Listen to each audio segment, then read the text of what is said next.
The year is 1609. The city of Florence is a sleeping jewel, its rooftops and domes silhouetted against a sky so clear it seems to hold 1,000,000,000 diamonds. From a window high in an unadorned apartment, a man watches the stars. He is not a king or a warrior, but his name, Galileo Galilei, will become a legend that shifts the course of history itself. The air is still, carrying only the faintest scent of wood smoke and the distant, muffled sound of a late-night bell. A breeze stirs a curtain, causing it to billow and then fall limp, and the faint, flickering light of a single oil lamp dances across the room. He is alone, a man of 65 years, with a thick beard and a mind that will not be still. On the table before him lies a long, strange instrument of his own making, a tube of wood and leather with lenses at either end. He calls it a perspicillum, but in time, the world will come to know it as a telescope. This night is a quiet one, a night like any other, but for Galileo, it is a night of purpose.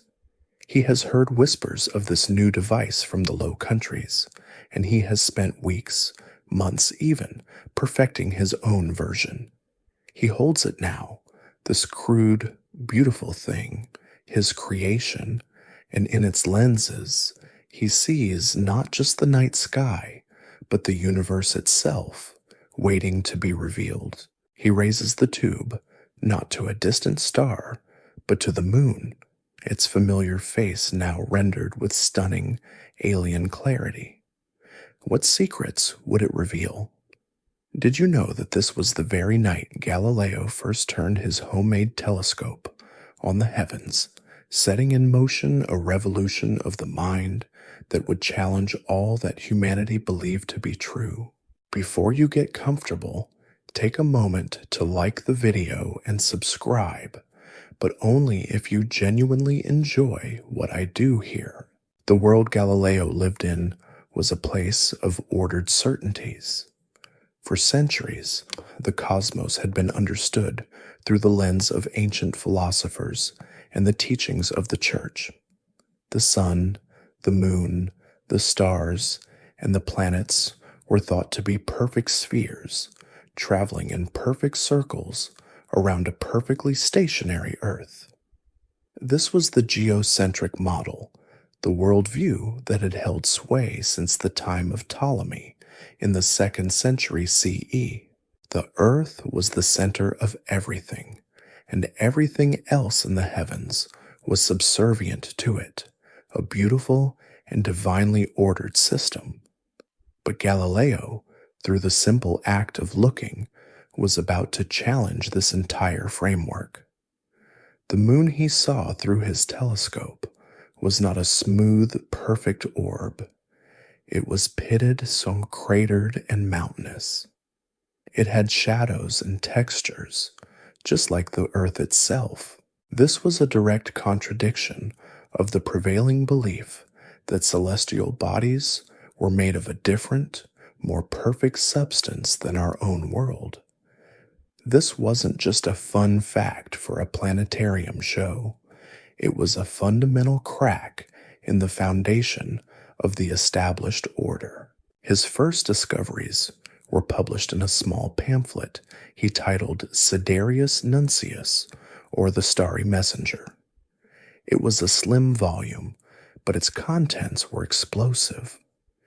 Within its pages, he documented his observations of the moon's surface, the countless new stars he found in the Milky Way, and most famously, the 4 moons he discovered orbiting Jupiter.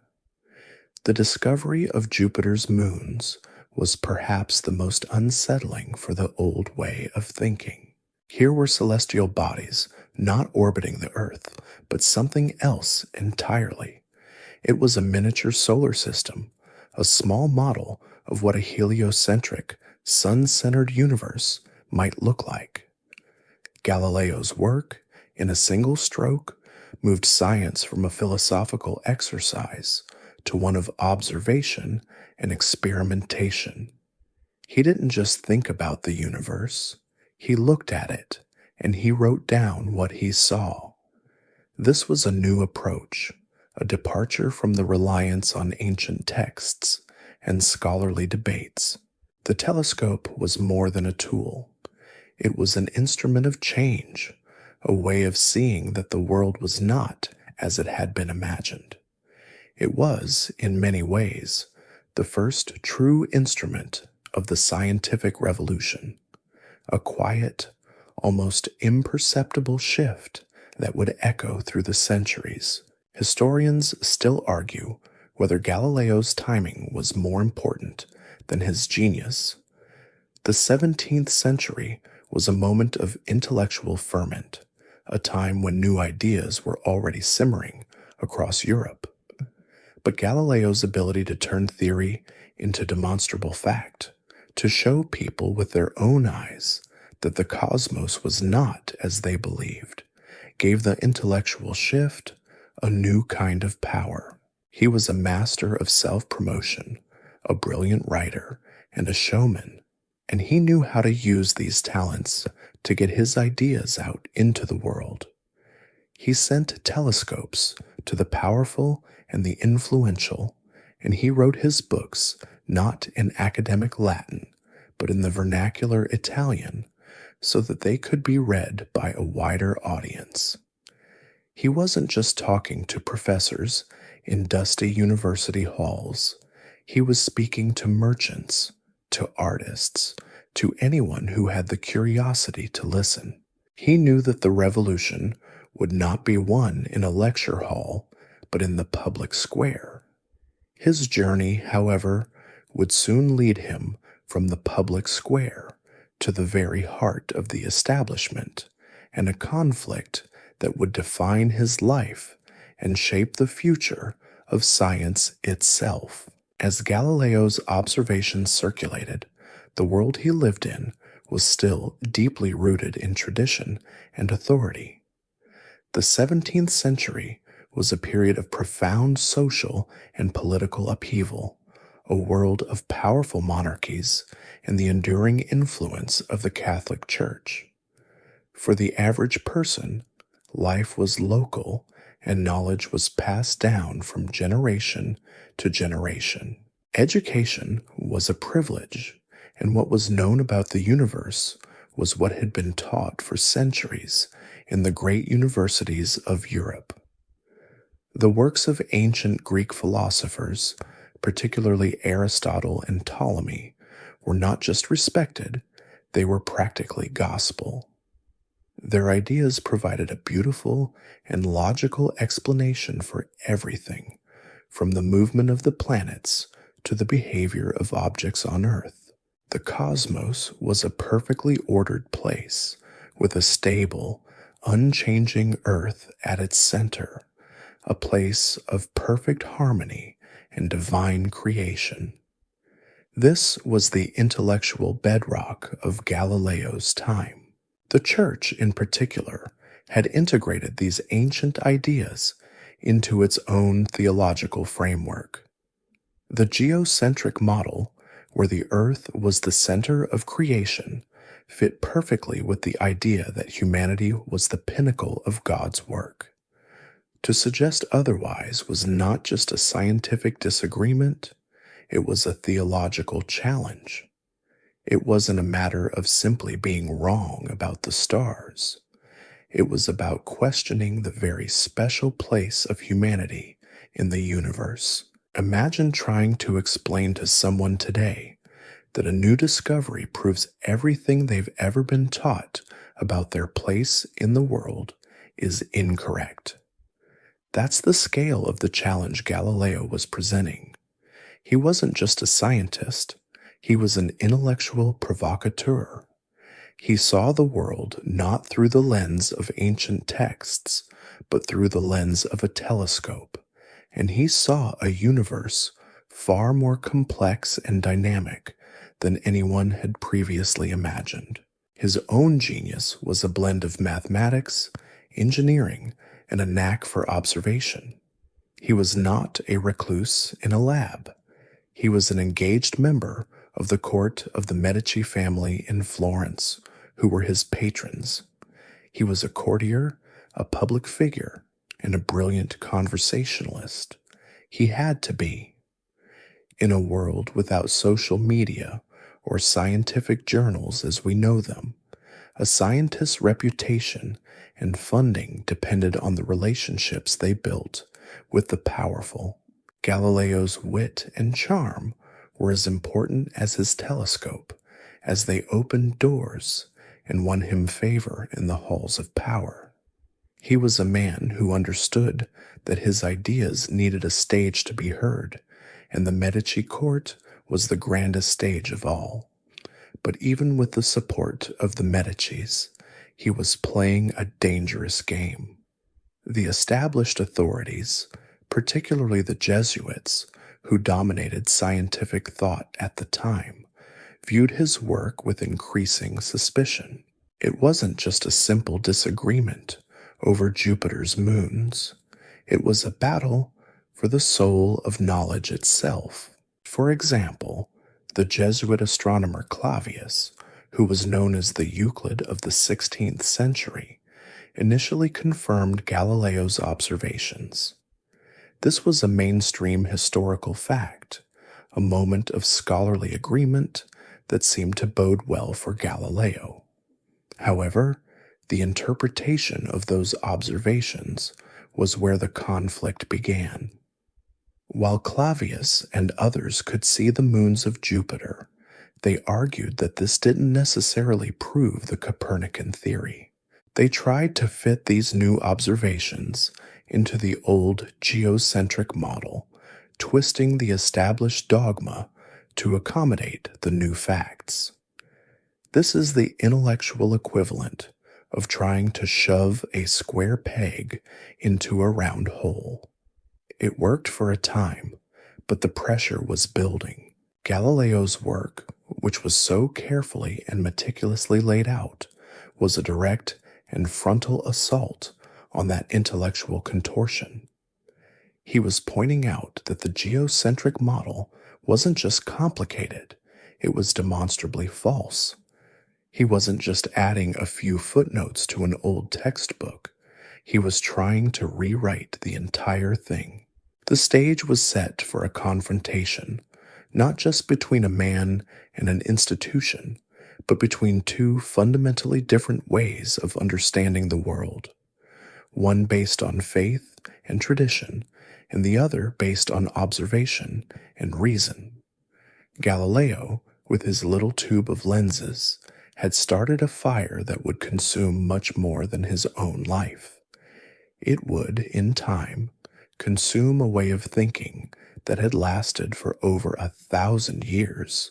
Galileo's little pamphlet, Sidereus Nuncius, or the Starry Messenger, was an absolute sensation. Imagine a time before the internet or television when news traveled at the speed of a horse. This small, unassuming book, published in Venice in March of 1610, was a lightning strike. It wasn't an academic treatise full of dense Latin. It was a quick, direct report of what he had seen with his telescope.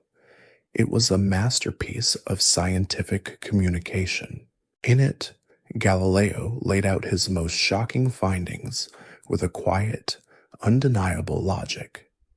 He described the mountains and valleys of the moon, which he argued proved that the heavens were not made of some perfect, ethereal substance, but were instead physical, lumpy, and imperfect, just like Earth.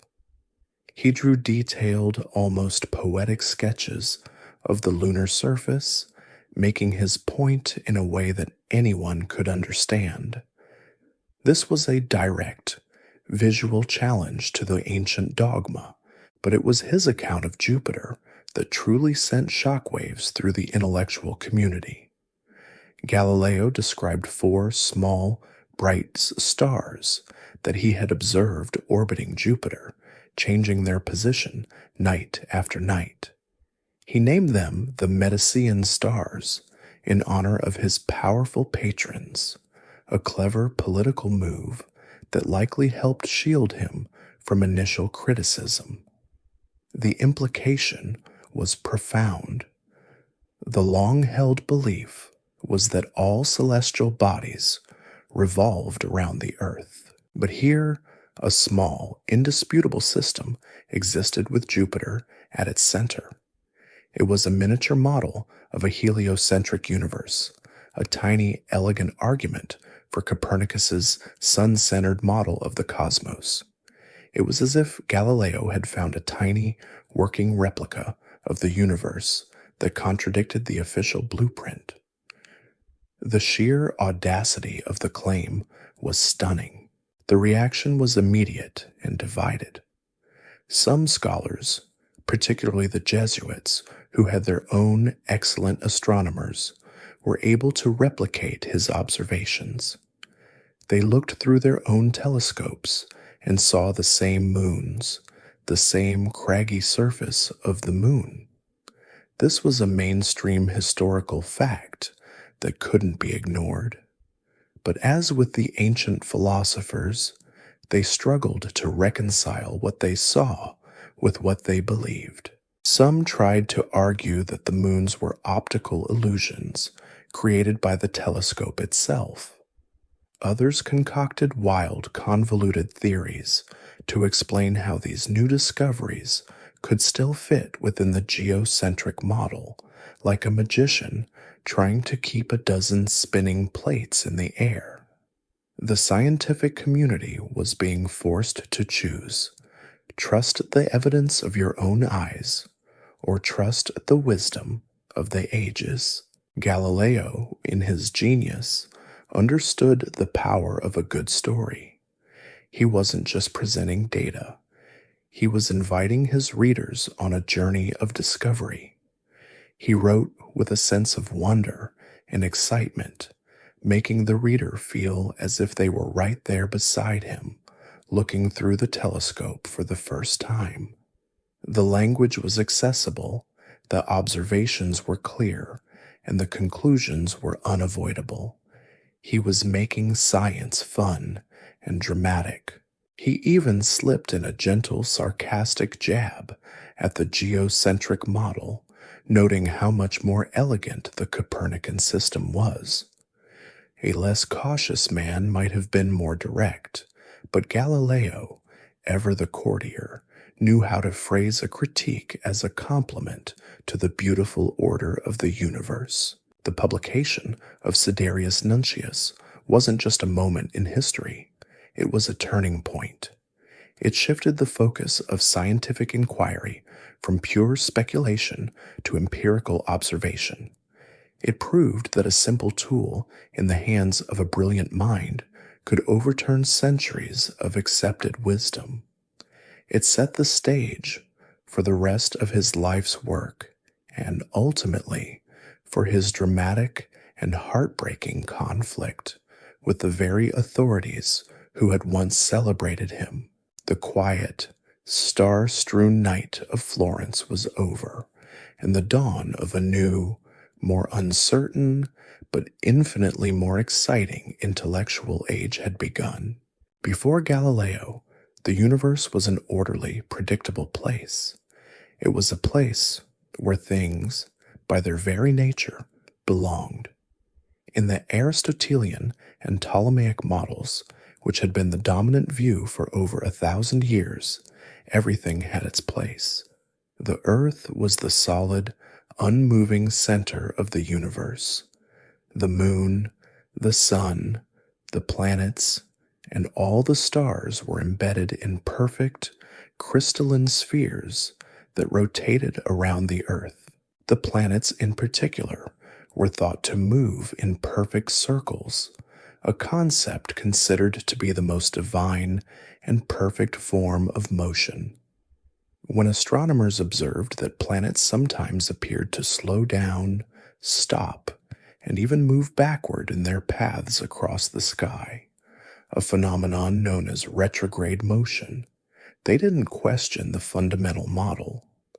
Instead, they added smaller circles called epicycles to the planet's orbits. It was a complex, beautiful, and ultimately cumbersome solution that made the model work, but it also made it incredibly convoluted. This geocentric model was not just a scientific theory, it was a deeply ingrained worldview that was intertwined with both philosophy and theology. The Earth was not just a planet, it was the sacred stage for God's great drama of salvation. Humanity was at the center of this drama, so it made perfect sense that the Earth, our home, would be at the center of the universe. To suggest otherwise was to demote humanity, to make us just another traveler on a moving celestial body. This was the dilemma that Copernicus had faced more than a century earlier. Nicholas Copernicus, a Polish astronomer, had proposed a radically different model, one in which the sun, not the Earth, was at the center of the universe. In his heliocentric model, the Earth was just one of many planets orbiting the sun. This was a much simpler and more elegant solution to the problem of retrograde motion. However, Copernicus's work was largely theoretical and mathematical. He didn't have any concrete observational proof to back up his claims. His model was simpler, but it still required some of the old epicycles to match the observations of planetary orbits precisely. As such, his ideas were known, but not widely accepted. They were seen as a useful mathematical tool for calculation, but not as a true description of reality.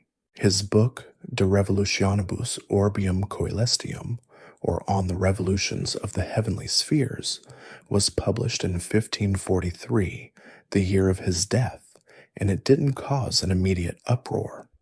It was a slow-burn revolution, a fire that smoldered for decades before Galileo came along to add the necessary oxygen. Galileo's contribution was to provide the empirical evidence that Copernicus lacked. When he looked through his telescope, he saw things that were impossible to reconcile with the geocentric model. The phases of Venus, for example, were a powerful piece of evidence. Through his telescope, Galileo could see that Venus went through a full cycle of phases, just like the moon. The geocentric model predicted that Venus would only ever appear as a crescent, as it would always be between the Earth and the Sun. The heliocentric model, however, perfectly explained the full cycle of phases because it showed Venus orbiting the Sun and therefore being lit from different angles relative to our position on Earth. This was a mainstream historical fact that became a cornerstone of the heliocentric argument. It was a tangible, observable proof that the Earth was not at the center of all planetary motion. Historians still argue whether the Church's initial opposition was based on a fear of Galileo's specific ideas or a broader concern about the growing Protestant Reformation and a desire to maintain a stable, unified intellectual authority. The Church was already fighting a bitter, divisive war of ideas. The last thing they needed was a new scientific theory that would challenge their authority from within. For Galileo, however, the answer was clear. The universe was a book written in the language of mathematics, not in the language of ancient philosophers. His duty was to read that book, and he was beginning to realize that the old pages were full of mistakes. The stage was set for a truly epic battle, a clash between two worlds that couldn't possibly coexist for much longer. Galileo's relationship with the Catholic Church was a complex dance of respect, manipulation, and growing tension. At first, things were quite cordial. His patron, the Grand Duke of Tuscany, was a powerful ally, and Galileo's fame as a brilliant mathematician and inventor was widespread. He was celebrated in Rome and had many friends and admirers within the church, including several cardinals. Pope Urban VIII, in particular, had been a long-time acquaintance and admirer of Galileo. This was not a story of an evil institution hunting down a lone genius. It was a drama of a man who believed he could work within the system to change it.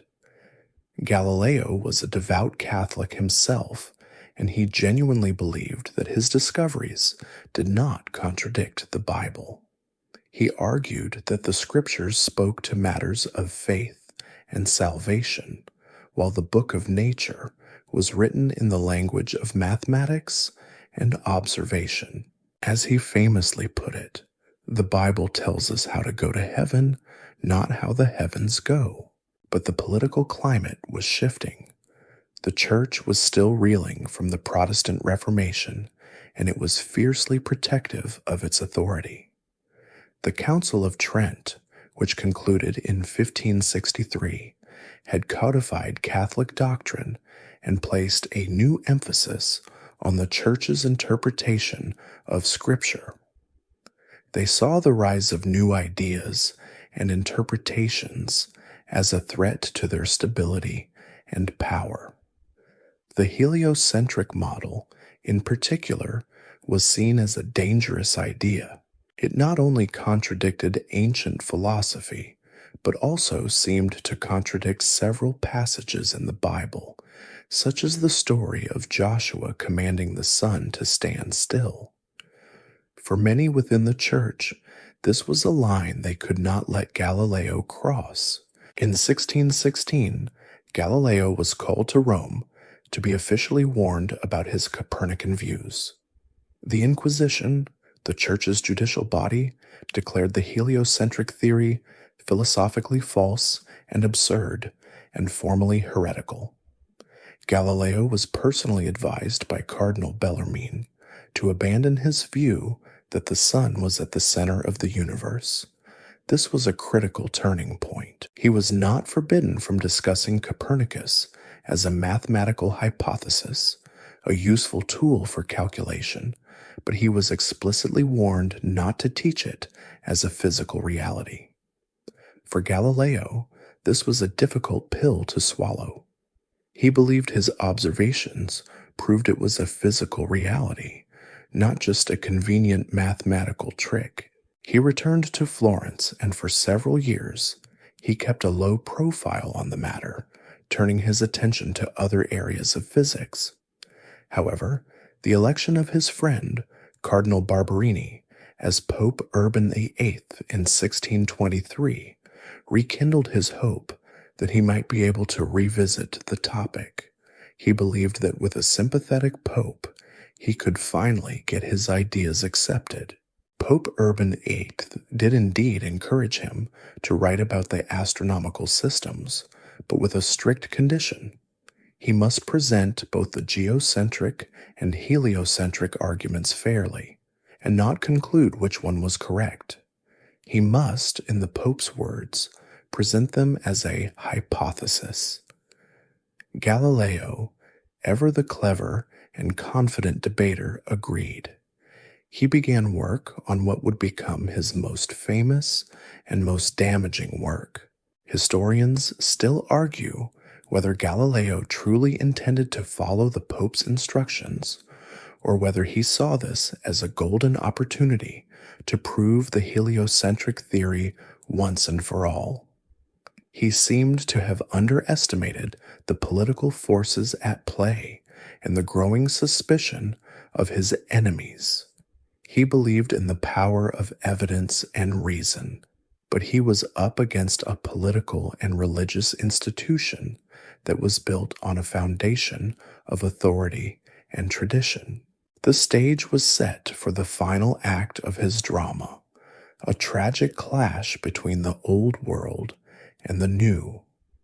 He was about to publish a book that would seal his fate, a book that he believed would be his triumph, but which would instead become his undoing. While the political and religious storms were brewing, Galileo was doing what he did best, observing the universe. On the night of January 7th, 1610, he turned his newly refined telescope toward Jupiter. He was a meticulous man, and he kept a detailed log of his observations. That night, he saw not a single point of light, but Jupiter itself, and 3 tiny bright objects lined up near it. At first, he thought they were fixed stars, part of the celestial background, but over the next few nights, a peculiar thing happened. The little stars moved. They changed their positions relative to Jupiter, appearing on one side of the planet one night and on the other the next. On the night of January 13th, he saw 4 of them. This was a critical moment. He realized that these weren't stars at all. They were celestial bodies orbiting Jupiter.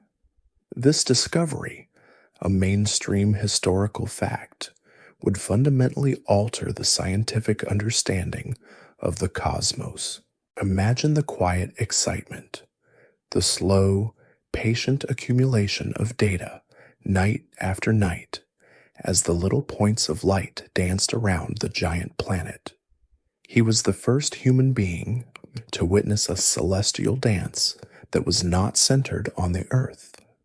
This was a direct visual challenge to the geocentric model, a miniature solar system with Jupiter at its heart. It wasn't a philosophical argument or a mathematical equation. It was a simple, undeniable observation. Galileo named them the Medicean stars to honor his patrons, the Medici family. We know them today as the Galilean moons, Io, Europa, Ganymede, and Callisto. This discovery was a game changer. It proved that not everything in the heavens orbited the Earth. It showed that the universe was far more complex and dynamic than the old theories allowed. It also showed that the heavens were not perfect and unchanging. Jupiter's moons were physical bodies, just like our own moon, and they moved in their own orbits. This was a powerful piece of evidence in favor of the Copernican heliocentric model, which was in turn a more elegant and logical explanation for what Galileo was seeing. He wasn't just looking at the stars, he was rewriting the rules of the cosmos. His discovery was met with a mix of awe, disbelief, and outright hostility. Many of his critics, unwilling to abandon their long-held beliefs, simply refused to look through his telescope. They argued that the moons were an illusion, a trick of the lens.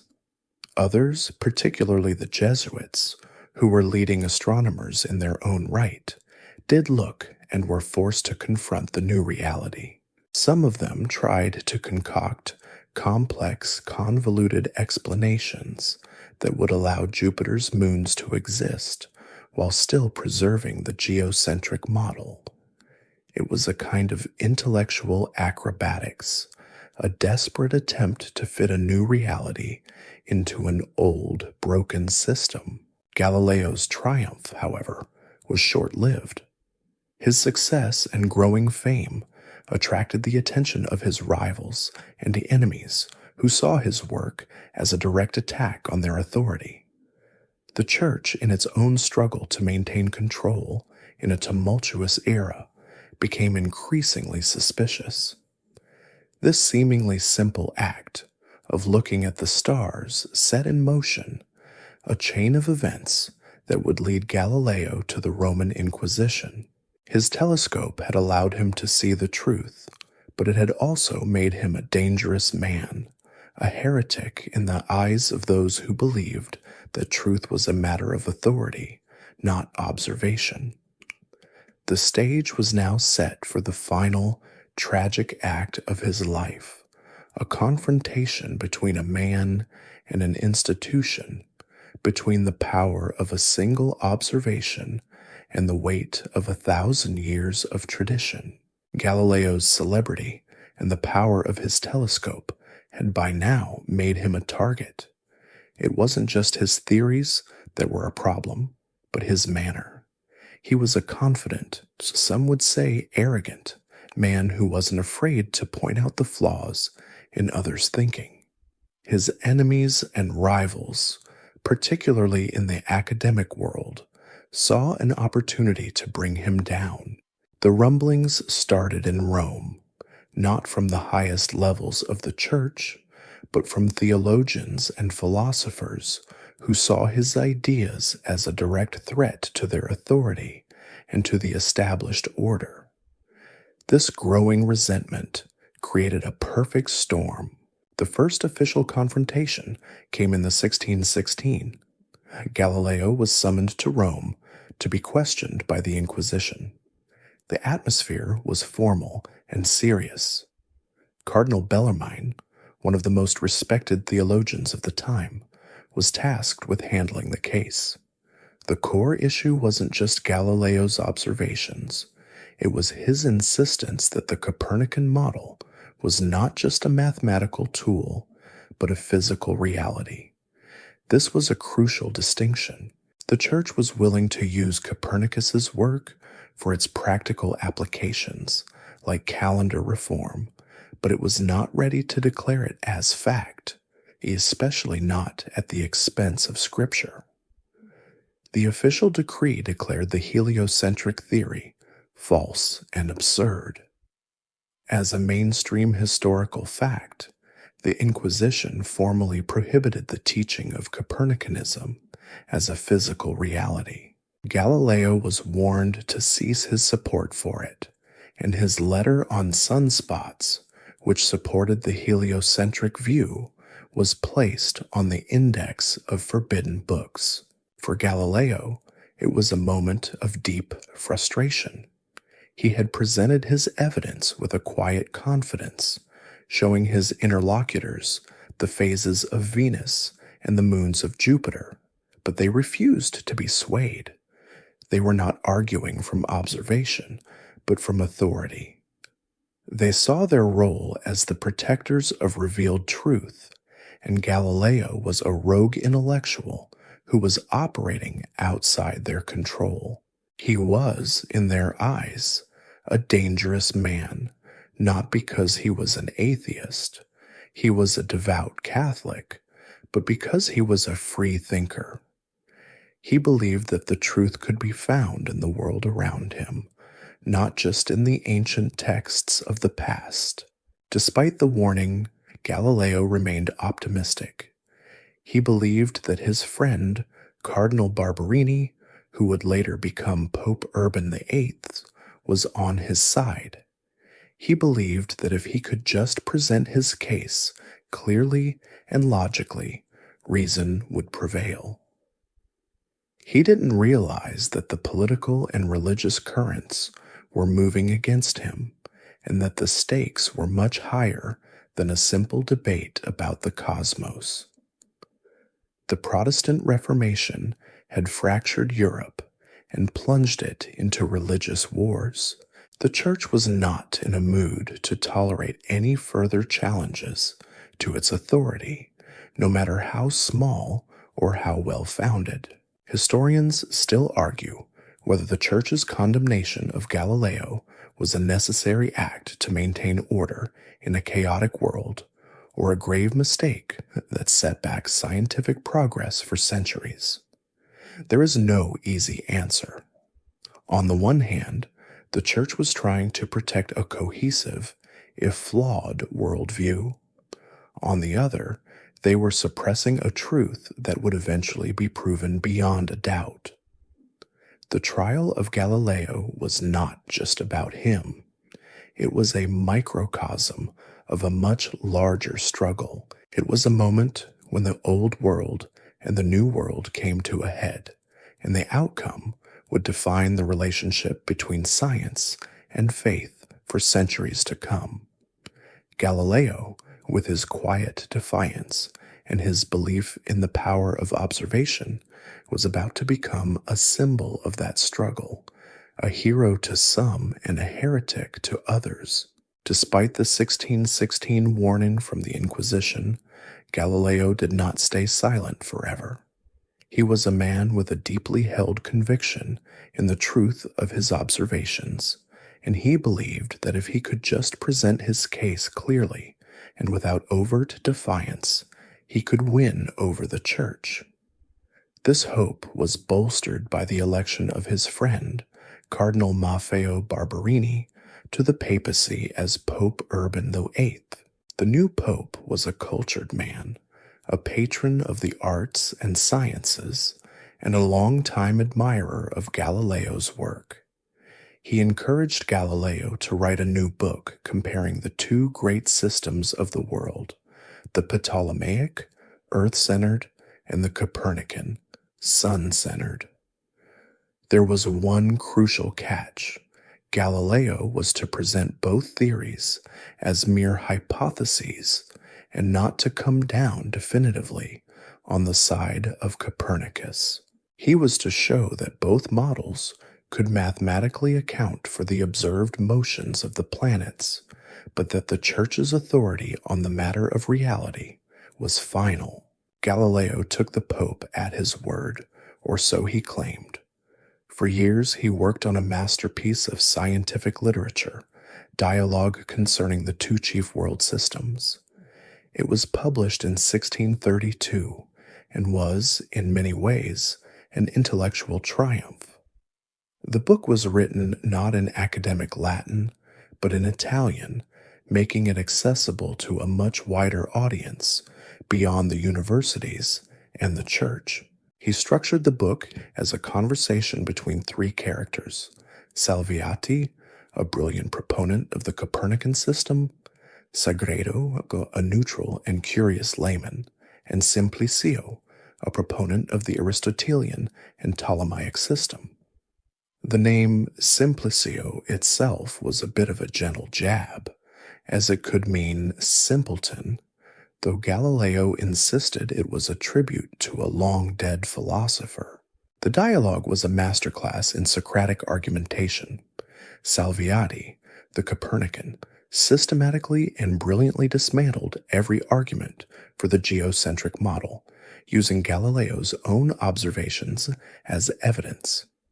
Simplicio, the geocentrist, was often portrayed as stubborn and dogmatic, clinging to ancient beliefs in the face of overwhelming evidence. While Galileo never explicitly declared the Copernican system to be true, the conclusion was inescapable. He made a powerful and elegant case for a sun-centered universe, and he did so in a way that was both entertaining and persuasive. The book was an immediate sensation, a bestseller of its day. However, the publication of the book was a catastrophic political miscalculation. Galileo's enemies, who had been waiting for just such a moment, immediately went on the attack.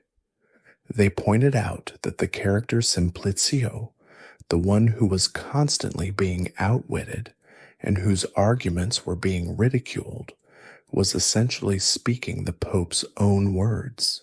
Pope Urban VIII had given Galileo an argument to include in the book, a theological point about God's omnipotence and his ability to make the universe work in ways that human reason couldn't possibly comprehend. Galileo had placed this argument in the mouth of the simple-minded Simplicio, making it look foolish. The Pope, seeing his own views being mocked in a public book, felt personally betrayed.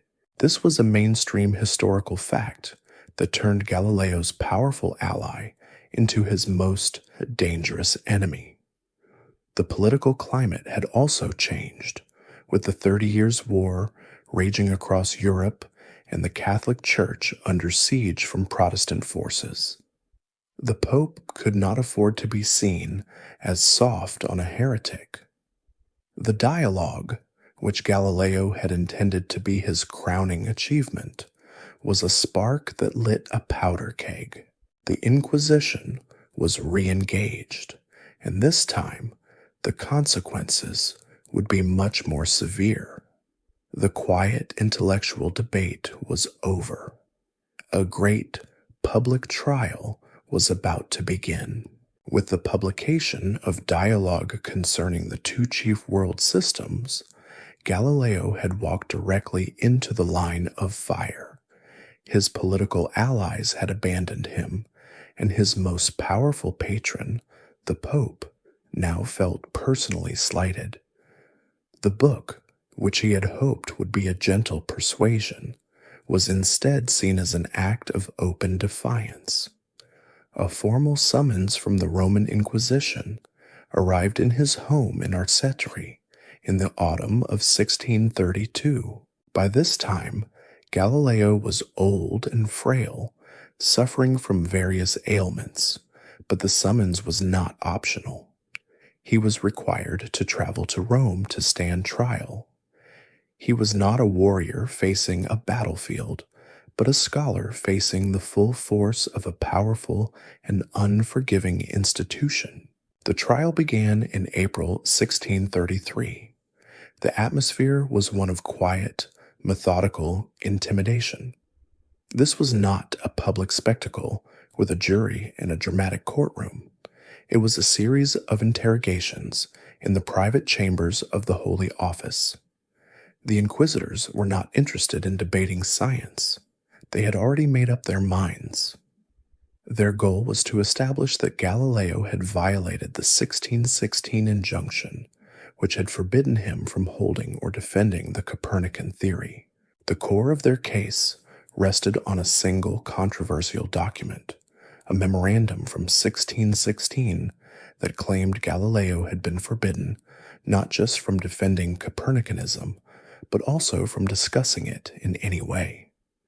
Galileo insisted that he had only been told not to hold or defend the theory, and that his conversations with Cardinal Bellarmine had been more nuanced. Historians still argue whether this memorandum was a forgery or an intentionally misleading summary of the events.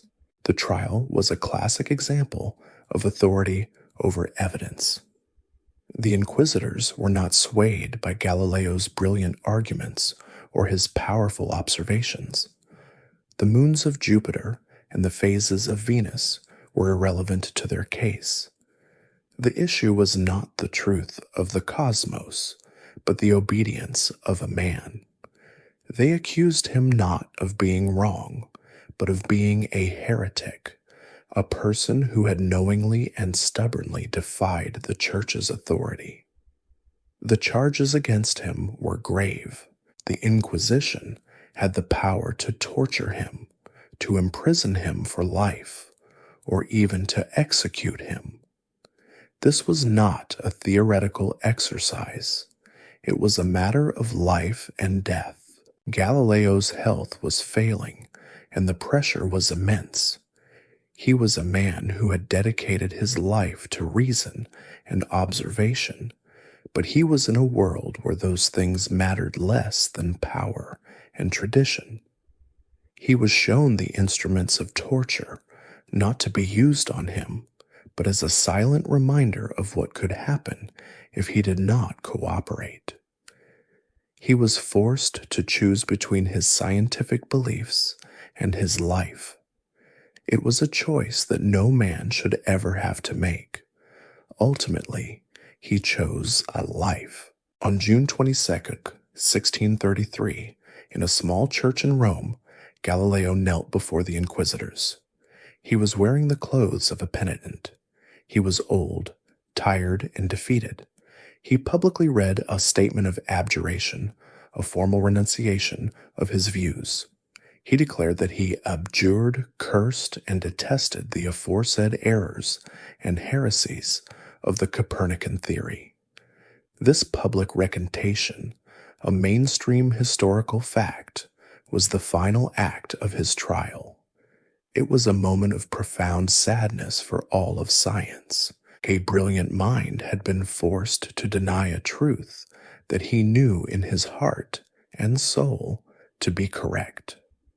The trial of Galileo was over, but the story of the conflict between science and authority was just beginning. The climax of Galileo's trial, and perhaps of his life, came on that fateful June day in 1633. Kneeling, old and tired, before a silent and imposing assembly of cardinals of the Holy Office, he was forced to read his abjuration. His voice, once so full of brilliant lectures and spirited debates, was now used to deny the very truth he had spent his life pursuing. He publicly and formally renounced his belief in the Copernican system. He was made to say that he abjured, cursed, and detested the aforesaid errors and heresies, and that he would never again say or write anything that supported the motion of the earth. It was an act of profound intellectual and personal humiliation, a moment that has been immortalized in history as the tragic high-water mark of the conflict between faith and science. Afterward, according to a persistent but likely apocryphal legend, as he rose from his knees, Galileo muttered under his breath, "And yet it moves." Whether he said it or not, the phrase perfectly captures the spirit of the moment. He had been forced to lie, but the truth remained. The earth continued to move around the sun, regardless of what a man, even a man as brilliant as Galileo, was made to say. The power of the Inquisition could force a recantation, but it could not change the reality of the cosmos. This famous phrase, a powerful symbol of defiance, has resonated through the centuries, a quiet testament to the enduring power of fact over dogma. The sentence handed down was a light one, considering the gravity of the charges and the potential for a far harsher punishment. He was sentenced to formal imprisonment, but this was immediately commuted to house arrest. He was to live out the rest of his days at his villa in Arcetri, near Florence, and was forbidden from receiving visitors or publishing any of his work. His books were placed on the index of forbidden books, where they would remain for over 200 years. His public life was over. The man who had once been the star of the Medici court was now a prisoner in his own home. This outcome, while lenient in a sense, was devastating to Galileo and to the intellectual community. The trial and abjuration sent a chilling message to every other scholar in Europe. It said, in no uncertain terms, that the Church's authority was absolute, and that new ideas, particularly those that challenged established doctrine, would not be tolerated. For decades, scientific inquiry in Catholic Europe was effectively stunted. Scientists became more cautious, more secretive, and less willing to challenge the prevailing wisdom. The center of scientific gravity began to shift away from Italy and toward Protestant countries in the north, particularly England and the Netherlands, where new ideas could be pursued with more freedom. For example, a mainstream historical fact is that in England, a different kind of scientific culture was beginning to flourish, one that was less tied to religious dogma and more focused on practical observation and a free exchange of ideas. The Royal Society, which would later become a major force in the scientific revolution, was founded in London in 1660, and its motto, Nullius in verba, on the word of no one, was a direct rejection of the kind of blind authority that had been so brutally enforced in Galileo's trial. The shadow of Galileo's abjuration hung over the world of science for a long time, a silent warning that the pursuit of truth could come at a terrible personal cost. It was a somber and heartbreaking moment in history, a moment when a great mind was silenced, but the quiet truth he had uncovered continued its relentless march forward. Galileo, under the watchful eye of the Inquisition, spent the last 8 years of his life in forced seclusion at his villa outside Florence. He was forbidden from receiving visitors without permission from the Holy Office and was not allowed to leave his home. It was a life of quiet defiance.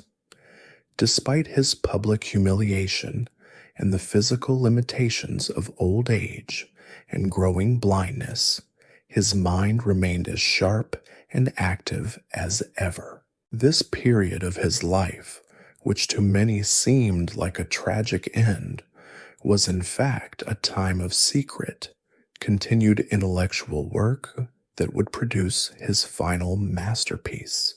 He knew that he could no longer publish on astronomy and the motion of the earth, but he also knew that the foundations of his astronomical work were rooted in his understanding of motion and mechanics. So he turned his attention back to his earlier experiments in physics. He began to work on a book about the principles of mechanics, motion, and the strength of materials. This was a clever and pragmatic move. He was still pursuing the same fundamental questions about how the universe worked, but he was doing it in a way that was less likely to attract the attention of the Inquisition. He was, in a sense, building a better argument for a sun-centered universe by focusing on the terrestrial physics that would make such a model possible. He worked in secret with the help of his students and friends. His most trusted collaborator was his student, Vincenzo Viviani, who acted as a scribe and a messenger. The manuscript was smuggled out of Italy, page by page, and taken to the Netherlands, where the intellectual climate was far more tolerant. The book was published in 1638 under the title Discourses and Mathematical Demonstrations concerning two new sciences. The two new sciences were the study of mechanics and the motion of objects, and the book contained Galileo's final, most brilliant insights. In it, he laid out his experiments on inclined planes, developed a more precise understanding of how objects fall, and discussed the principles of projectiles and pendulums. This work was a landmark in the history of science, as it laid the groundwork for modern physics. Historians still argue whether Galileo's forced silence was a blessing in disguise. While his trial was a tragedy, it may have forced him to concentrate on terrestrial physics, a field in which his genius was truly groundbreaking. He was, in a sense, forced to dig the foundations for the house he had already started to build in the heavens. This work, a mainstream historical fact, was not as flashy as the discovery of Jupiter's moons, but it was arguably more profound. It was a methodical, mathematical exploration of how things move, and it provided the intellectual tools that later scientists, most notably Isaac Newton, would use to explain the entire universe. Galileo's life under house arrest was a testament to the fact that ideas, once born, cannot be truly imprisoned. He may have been silenced in his own country, but his words, smuggled out of Italy, were about to ignite a new generation of thinkers across Europe, the seeds of a new world, one based on reason, observation, and mathematical law, had been planted, and the story of those seeds and of the incredible intellectual harvest that followed is what comes next. The story of Galileo did not end with his house arrest. It simply expanded. His quiet revolution, fueled by his smuggled manuscripts, began to ripple across Europe, inspiring a new generation of thinkers who were no longer bound by ancient dogma. The seeds of a new world, a world based on reason, observation, and mathematical law, had been planted. The intellectual center of gravity began to shift, moving away from Italy, which was now seen as a place where scientific inquiry was suppressed, and toward the more intellectually tolerant Protestant nations of Northern Europe, particularly England and the Netherlands. This was a critical moment. Science was no longer a philosophical parlor game played by a few elites in a cloistered environment. It was becoming an international endeavor, a collaborative effort to understand the universe. The new thinkers, inspired by Galileo, began to ask different kinds of questions. They were no longer satisfied with simply reading ancient texts and debating their meaning. They wanted to see for themselves. They wanted to measure, to calculate, to experiment. They embraced a new approach to knowledge, an empirical one, which held that the only way to truly understand the world was through direct observation and repeated testing. This was a radical departure from the old way of thinking, and it led to breakthroughs in a wide range of fields.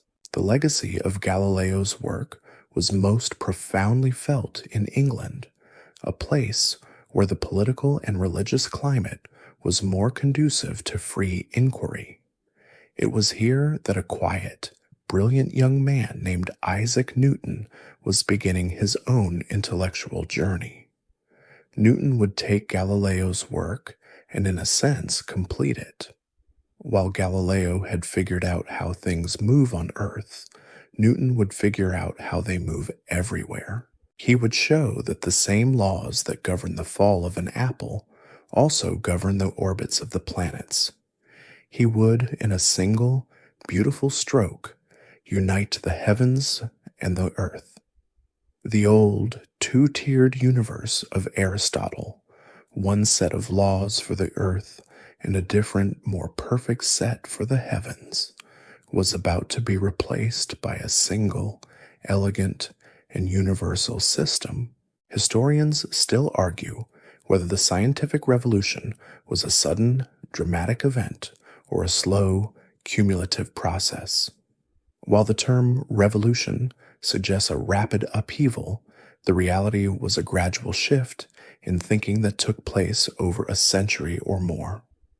Galileo's trial and the abjuration were certainly dramatic, but they were also just one part of a much larger story. The real revolution wasn't a single event, but a fundamental change in how people approached the world. It was a change that was happening in the minds of scholars, in the laboratories of alchemists, and in the quiet studies of men like Isaac Newton. The intellectual climate was ripe for this kind of change. New instruments, like the telescope and the microscope, were revealing worlds that had never been seen before. The printing press was making new ideas and discoveries available to a wider audience than ever before. Scientific societies and academies were being formed, providing a place for scholars to meet, share ideas, and validate each other's work. The stage was set for the next great act of this intellectual drama, an act that would be dominated by a man who was born in the same year that Galileo died. The torch had been passed. While Galileo was living out his last years in quiet seclusion, a new intellectual giant was taking his first steps. Isaac Newton was born on Christmas Day, 1642, in a small village in Lincolnshire, England.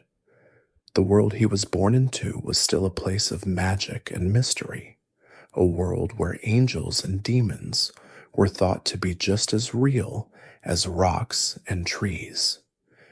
But it was also a world where the seeds of a new way of thinking, planted by men like Galileo and Copernicus, were beginning to sprout.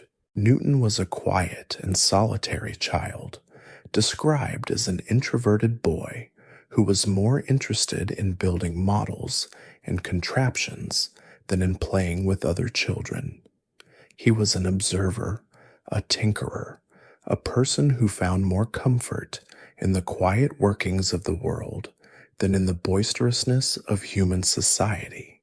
His intellectual journey was not a straight line.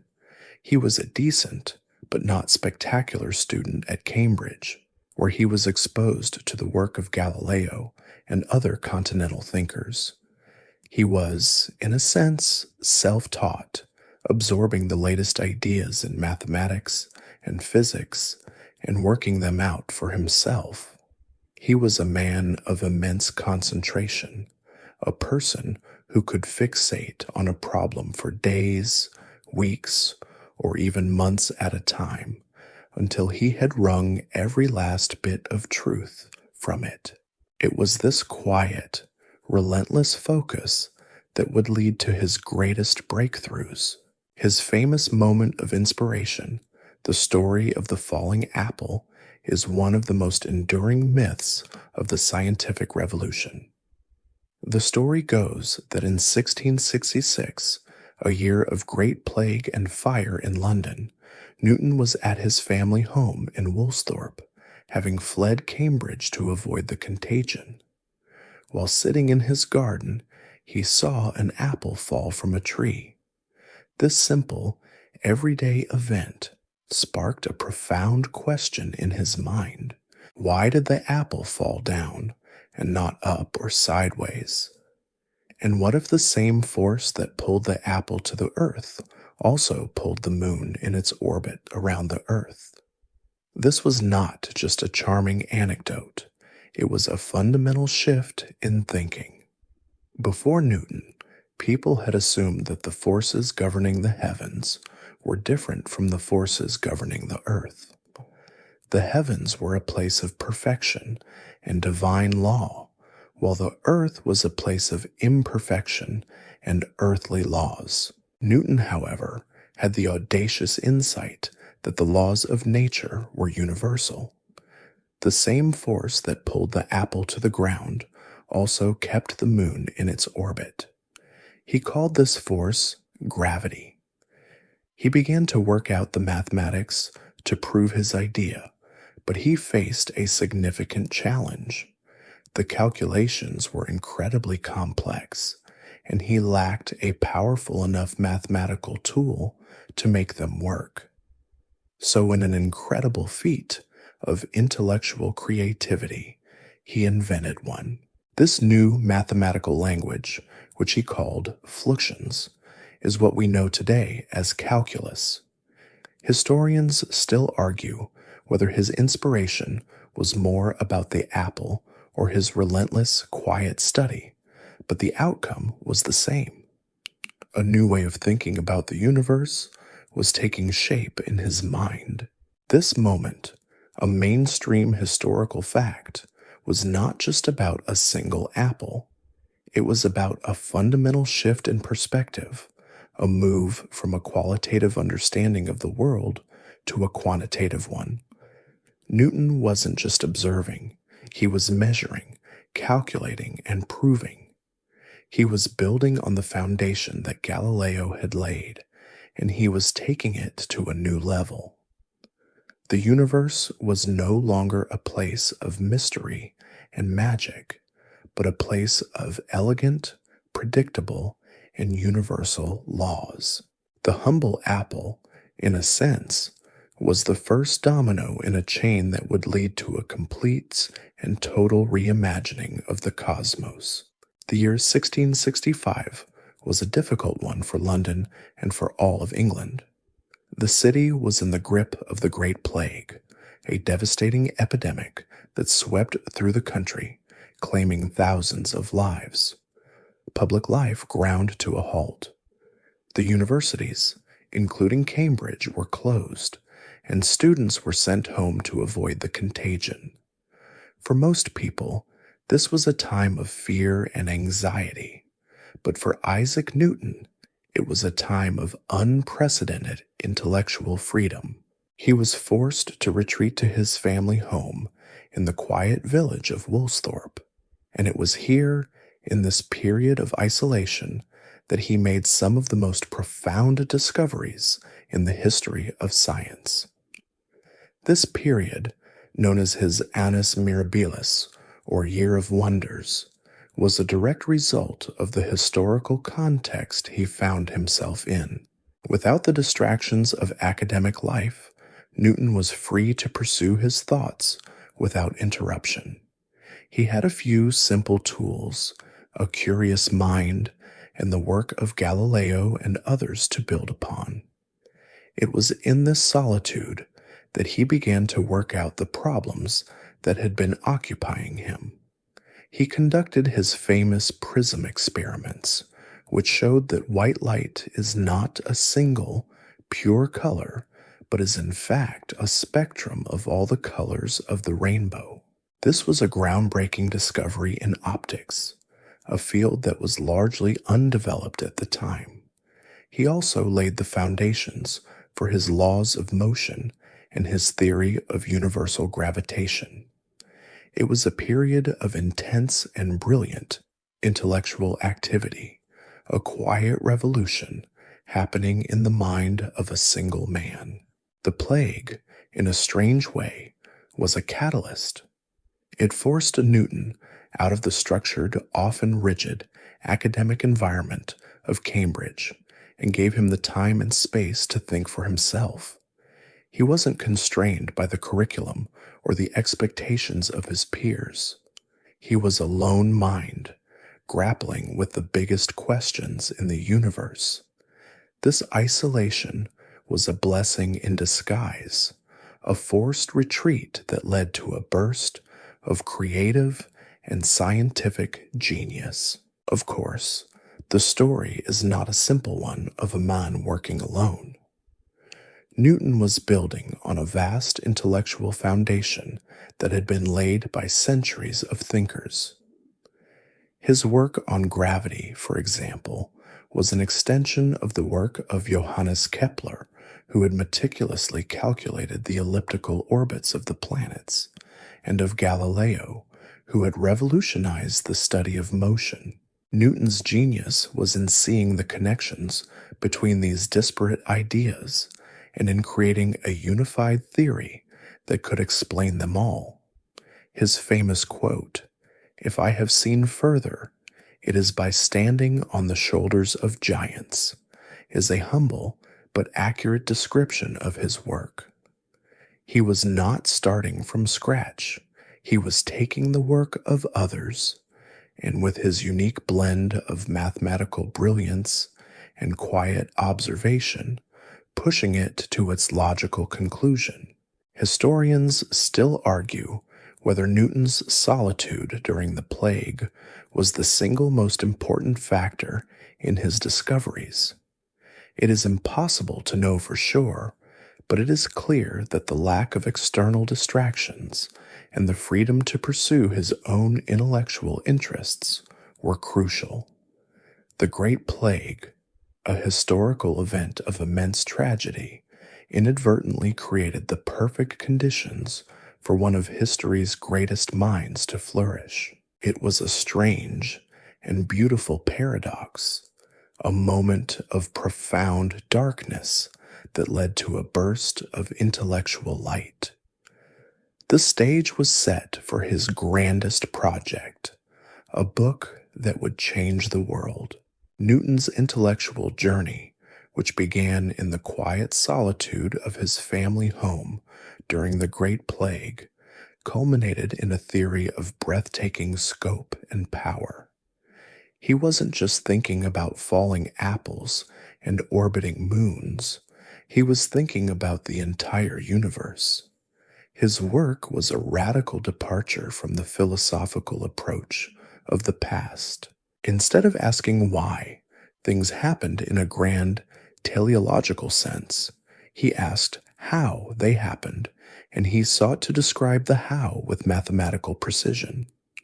He was, in a sense, the first true theoretical physicist, a man who built a conceptual framework for the cosmos based on observation and mathematical law.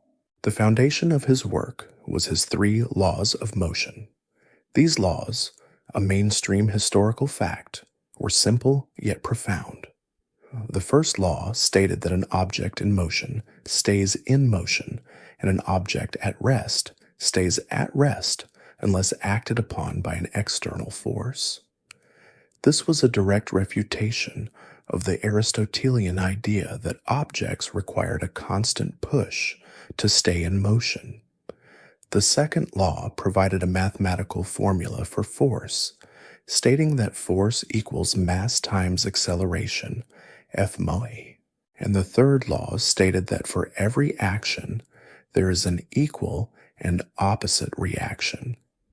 These three simple statements, when taken together, provided a comprehensive and powerful description of how objects move on Earth and in the heavens. But Newton's greatest triumph was his law of universal gravitation.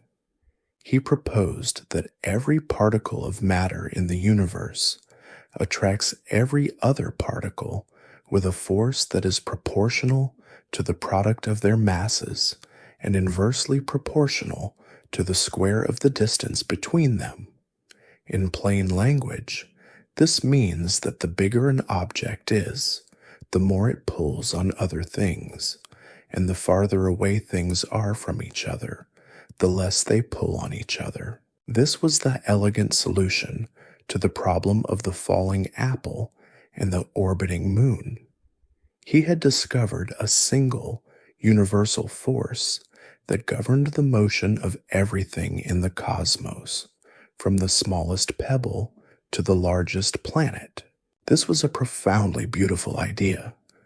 It was a single, simple, mathematical rule that could explain a dazzling variety of phenomena.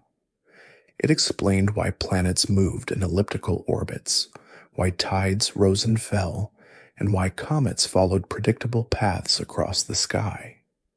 The universe was no longer a place of magical spheres and divine perfection. It was a giant, elegant, and predictable clockwork machine, operating according to a set of rational mathematical laws. For the first time, humanity had a single unified theory that could explain the entire cosmos. However, Newton's work was not without its critics. Some of his peers found the idea of action at a distance to be a kind of mystical nonsense. How could a massive body like the sun exert a force on a distant planet without any physical connection? This was a fair question, and Newton, in his famous humility, admitted that he did not know the answer. He famously said, "I feign no hypotheses." He did not pretend to know the why of gravity, only the how. He simply described its effects and proved them with mathematics. This was a crucial part of the scientific revolution. It was a shift from looking for ultimate causes to simply describing the observed phenomena with mathematical laws. The focus was on what worked, not what was spiritually or philosophically satisfying. Newton's work was a monument as to the power of this new way of thinking. For decades, Isaac Newton's groundbreaking discoveries remained largely in his head and in scattered notes. He was a notoriously private and reclusive man, and he was hesitant to publish his work, fearing the scrutiny and criticism that would inevitably follow. It was only through the persistent efforts of his friend and colleague, Edmund Halley, the astronomer of comet fame, that Newton finally agreed to organize his ideas into a book. Halley, recognizing the monumental importance of Newton's work, even offered to pay for the printing costs himself. The result of this persuasion was Philosophia Naturalis Principia Mathematica, Mathematical Principles of Natural Philosophy, published in 1687. The Principia, as it is now known, was not a book for the casual reader. It was a dense, rigorous, and profoundly difficult text, written in academic Latin and filled with geometry and complex proofs. The book was a quiet explosion. It wasn't a popular bestseller, and few people at the time could fully comprehend its contents, but among the scientific and intellectual elite, it was an absolute revelation. In its pages, Newton laid out his three laws of motion and his law of universal gravitation with stunning mathematical precision. He used these laws to explain the orbits of the planets, the tides, the precession of the equinoxes, and a host of other astronomical phenomena. He showed that the universe was not a collection of mystical, celestial spheres, but a giant, predictable clockwork machine operating according to a set of elegant and universal laws. This was a mainstream historical fact, a moment when the cosmos was fundamentally demystified and made comprehensible. The Principia was a masterpiece of scientific argumentation. It didn't just state a theory, it provided the mathematical proof. It was a model of how science was to be done from that point forward, not with philosophical arguments, but with rigorous observation, testable hypotheses, and mathematical proofs. Newton had created the blueprint for modern physics, and in doing so, he had, in a sense, completed the work that Galileo had begun. Galileo had shown that the Earth was not the center of the universe, and Newton had shown that the laws of physics were the same everywhere. The universe was no longer divided into two realms, the earthly and the heavenly, but was a single, unified cosmos governed by the same rules. The book's publication was not without controversy. Many of Newton's contemporaries, particularly in continental Europe, were skeptical of his concept of action at a distance. How could the sun, without any physical contact, pull on the planets? This seemed like a mystical, almost magical idea to them. René Descartes, a leading French philosopher, had proposed a mechanical theory of vortices to explain planetary motion, and many preferred his model because it was more tangible and less mysterious. This philosophical disagreement, a quiet but important scholarly debate, would simmer for decades and become a major point of contention between the British and continental scientific communities. But the overwhelming success of the Principia was its predictive power. Newton's laws worked. They could predict the return of comets, the positions of the planets, and the precise trajectory of a cannonball. This was a new kind of truth, a truth based not on authority or tradition, but on its ability to accurately predict the future. The universe, which had once been a place of mystery and divine will, was now a place of mathematical predictability. The Principia was more than a book. It was a monument to human reason and a final irrefutable argument for the new way of thinking that was sweeping across Europe. It laid the foundation for the next 200 years of scientific discovery, and in doing so, solidified Newton's place as one of the greatest minds in history. With the publication of the Principia, Isaac Newton was not only hailed as a genius, but was also plunged into one of the most bitter and long-standing intellectual feuds in the history of science. The conflict centered on the invention of calculus. Newton had, as we mentioned earlier, developed his own version of this new mathematics, which he called fluxions, during his solitary annus mirabilis. He had used it to solve the problems of planetary motion and to write the Principia. However, he was notoriously slow to publish, and his work on calculus remained largely in his personal notes for many years. Meanwhile, on the continent, a brilliant German polymath named Gottfried Leibniz had also been working on the same problem. Independently, and through a different line of reasoning, he developed his own system of calculus, which he published in 1684, several years before the Principia. Leibniz's notation, which used the integral sign and the differential deux, was far more elegant and easier to use than Newton's, and it quickly became the standard in Europe. For a time, both men's work coexisted, with scholars in England using Newton's system and those on the continent using Leibniz's. However, a rivalry began to simmer, fueled by national pride and accusations of plagiarism. In 1711, a letter was published by one of Newton's followers, claiming that Leibniz had stolen his ideas from Newton's unpublished notes. The accusation was picked up by the Royal Society, of which Newton was now the president, and a formal committee was established to investigate the matter. The committee, packed with Newton's friends, predictably concluded that Newton was the true inventor and that Leibniz was a fraud. This was a mainstream historical fact, a moment when professional jealousy and nationalistic fervor overtook the pursuit of scientific truth. The dispute was more than a simple academic spat.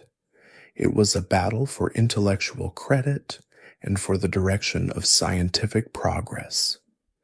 The two systems of calculus were fundamentally the same in their results, but the philosophical approaches were different, and the notation was a point of contention.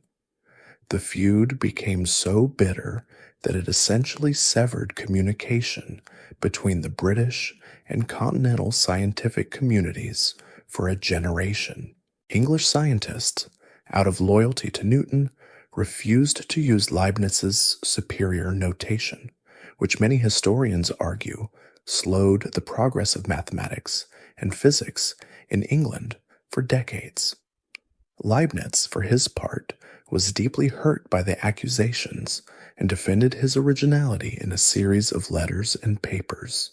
Historians still argue whether Leibniz had any access to Newton's work, but the overwhelming scholarly consensus today is that both men developed the calculus independently.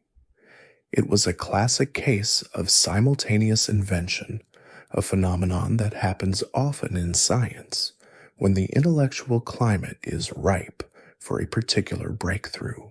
The irony is that the two men who had independently solved one of the most complex problems in mathematics were too consumed by pride and rivalry to recognize each other's genius. The feud was a sad and petty footnote to two of the most brilliant careers in history, a stark reminder that even the greatest minds are still human, and that the quiet elegance of scientific truth is not always enough to overcome the noisy complexities of human emotion. While history remembers Isaac Newton for his monumental work in physics and mathematics, his life was not solely dedicated to the rational and the predictable. Beneath the surface of the man who described the universe as a clockwork machine, there was a deep and abiding interest in the mystical, the esoteric, and the irrational. Newton was, in fact, a devout alchemist, a practice that at the time was considered a serious and legitimate science. He devoted a significant amount of his time and energy to the study of alchemy, amassing a personal library of over 100 books on the subject and meticulously transcribing thousands of pages of alchemical texts. He was not just a dabbler, he was a true believer. The goal of alchemy was not just to turn lead into gold, though that was certainly a part of it. Alchemists were seeking a deeper understanding of the nature of matter, a kind of philosophical and spiritual truth about the universe. They believed that there was a hidden, secret language in nature, and that by purifying and transforming base metals, one could achieve a kind of spiritual enlightenment. For Newton, who believed that the universe was a book written by God, alchemy was another way to read that book. He saw no contradiction between his rational, mathematical physics and his mystical, alchemical pursuits. To him, they were two sides of the same coin, two different paths to understanding the divine order of the cosmos. Newton's alchemical work was a closely guarded secret. He feared that if his reputation as a physicist and a mathematician was tarnished by his less than respectable pursuits, he would lose his standing in the scientific community. For a long time, historians considered this a strange and embarrassing footnote to his brilliant career. But in recent decades, with the declassification of his private papers, a more complete picture has emerged. We now know that his interest in alchemy was not a passing fancy, but a lifelong passion. He was convinced that he was on the verge of discovering something profound, some secret that had been lost since antiquity. Historians still argue whether Newton's alchemical pursuits were a necessary intellectual step in his development as a scientist or a strange detour into intellectual dead ends. It is difficult to say. On the one hand, his alchemical work seems to have contributed little to his more famous discoveries. On the other hand, his obsessive and methodical approach to alchemy was the same approach he used in his physics. He was a man who believed in the power of observation and careful experiment, whether he was trying to understand the motion of the planets or the hidden properties of quicksilver. He was also deeply interested in theology and the interpretation of biblical prophecies, particularly those of Daniel and the Book of Revelation. He wrote more on these topics than he did on physics and mathematics. He believed that the universe was created by a divine being and that the laws of physics were a testament to God's handiwork. For Newton, science and faith were not in conflict. They were two different ways of experiencing the same divine reality. This mainstream historical fact is a powerful reminder that the division between science and religion that we see today was not as clear-cut in the 17th century. Newton's strange, beautiful, and complex mind was a reflection of his time, a man who stood at the crossroads of a dying magical worldview and a new, rational, scientific one. He was a bridge between two worlds, and in his own quiet way, he embodied the spirit of the scientific revolution. The scientific revolution was not the work of a few isolated geniuses. It was a collaborative effort. and the institution that best embodies this spirit of collaboration was the Royal Society of London for Improving Natural Knowledge. Founded in 1660, it was the first formal scientific society in the world, and it played a crucial role in promoting and validating the new scientific approach. The motto of the society, Nullius in verba, which translates to "on the word of no one," was a direct challenge to the old way of thinking. It was a declaration that truth was to be found not in the authority of ancient texts or powerful individuals, but in the evidence of one's own eyes and the results of careful experiments. This was a direct rebuke to the kind of dogmatic authority that had brought Galileo to his knees. The Royal Society was a unique and vital institution. It brought together a diverse group of people, not just academics and professors, but also merchants, engineers, and even wealthy amateurs who were passionate about discovery. They would meet weekly to witness experiments, discuss new theories, and exchange letters from colleagues across Europe. This provided a crucial forum for the dissemination of ideas. A scientist in London could now read about a new discovery in Paris or a new theory in the Netherlands almost as soon as it was made. This was a significant development, a mainstream historical fact that accelerated the pace of scientific progress. The society also published a journal, Philosophical Transactions, which was the world's first scientific journal and a model for all that followed. It provided a permanent record of discoveries, a place where scientists could publish their work and have it peer-reviewed by their colleagues. Isaac Newton, who would later serve as the president of the Royal Society for over 20 years, was a central figure in this new intellectual ecosystem.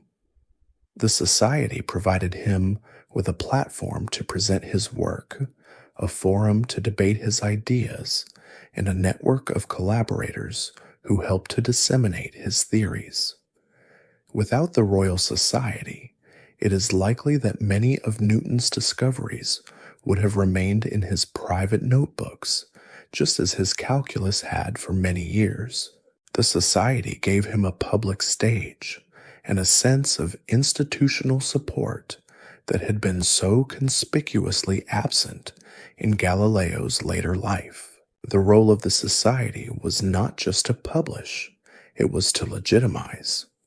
When a new theory or a new discovery was presented to the Royal Society, it was subjected to the scrutiny of the best minds in England. This was the birth of the modern peer review process, a system of checks and balances that helped to ensure that new ideas were sound and well supported by evidence. It was a kind of quality control for new knowledge, and it helped to separate genuine breakthroughs from wild speculation. Historians still argue whether the Royal Society was more of a cause or a symptom of the scientific revolution. Was it the society that made the revolution happen, or did the revolution happen and then create the need for a society like it? The answer is likely both. The society provided the infrastructure, the network, and the stamp of approval that allowed the new way of thinking to flourish. It was a collective endeavor, a group of quiet men in a room, debating and experimenting, who together were changing the way the world was understood. The scientific revolution was in its essence a social as well as an intellectual phenomenon, and the Royal Society was its beating heart. The scientific revolution was not an isolated event. It was the intellectual engine that powered the broader movement known as the Enlightenment. The stunning breakthroughs of men like Galileo and Newton had a profound effect on how people thought about more than just the cosmos. If the universe was a giant, rational, and predictable machine governed by universal laws, then perhaps human society could be understood and governed in the same way. The Enlightenment thinkers, or philosophes as they were known in France, took the principles of the scientific revolution, observation, reason, and a belief in natural laws, and applied them to the study of politics, economics, and human nature. This was a fundamental shift, a movement from a world where authority was based on tradition and divine right to one where it was based on reason and empirical evidence. The intellectual dominoes began to fall. The old ideas of absolute monarchy and a rigid social hierarchy, which were often justified by a religious or divine right, began to seem as outdated as the Ptolemaic model of the universe. Philosophers like John Locke argued that human beings had natural rights to life, liberty, and property, and that governments existed to protect those rights. This was a revolutionary idea, one that was based not on ancient scripture, but on a rational understanding of human nature. Adam Smith, in his book The Wealth of Nations, applied the principles of natural law to economics, arguing that an invisible hand guided the free market to a state of equilibrium and prosperity. His ideas, a mainstream historical fact, were a direct application of the Newtonian model of a self-regulating, predictable system. The Enlightenment was a period of optimism and intellectual ferment. There was a widespread belief that through reason, humanity could solve all of its problems and create a more just and prosperous world. It was a time of great public debate, a time when ideas were exchanged in coffee houses, salons, and public lectures. The printing press, which had helped to disseminate the works of Copernicus and Galileo, was now a floodgate, and pamphlets, books, and journals poured forth, bringing new ideas to a wider and wider audience. However, historians still argue whether the Enlightenment was a truly transformative force or a movement that primarily benefited the educated elite. While the ideas of natural rights and individual liberty were radical, they were often confined to a small, privileged class of men. The vast majority of people, particularly the poor and the uneducated, were still living in a world of tradition and authority. The revolution in ideas had not yet become a revolution in action. The seeds of revolution had been planted, but the harvest was still to come.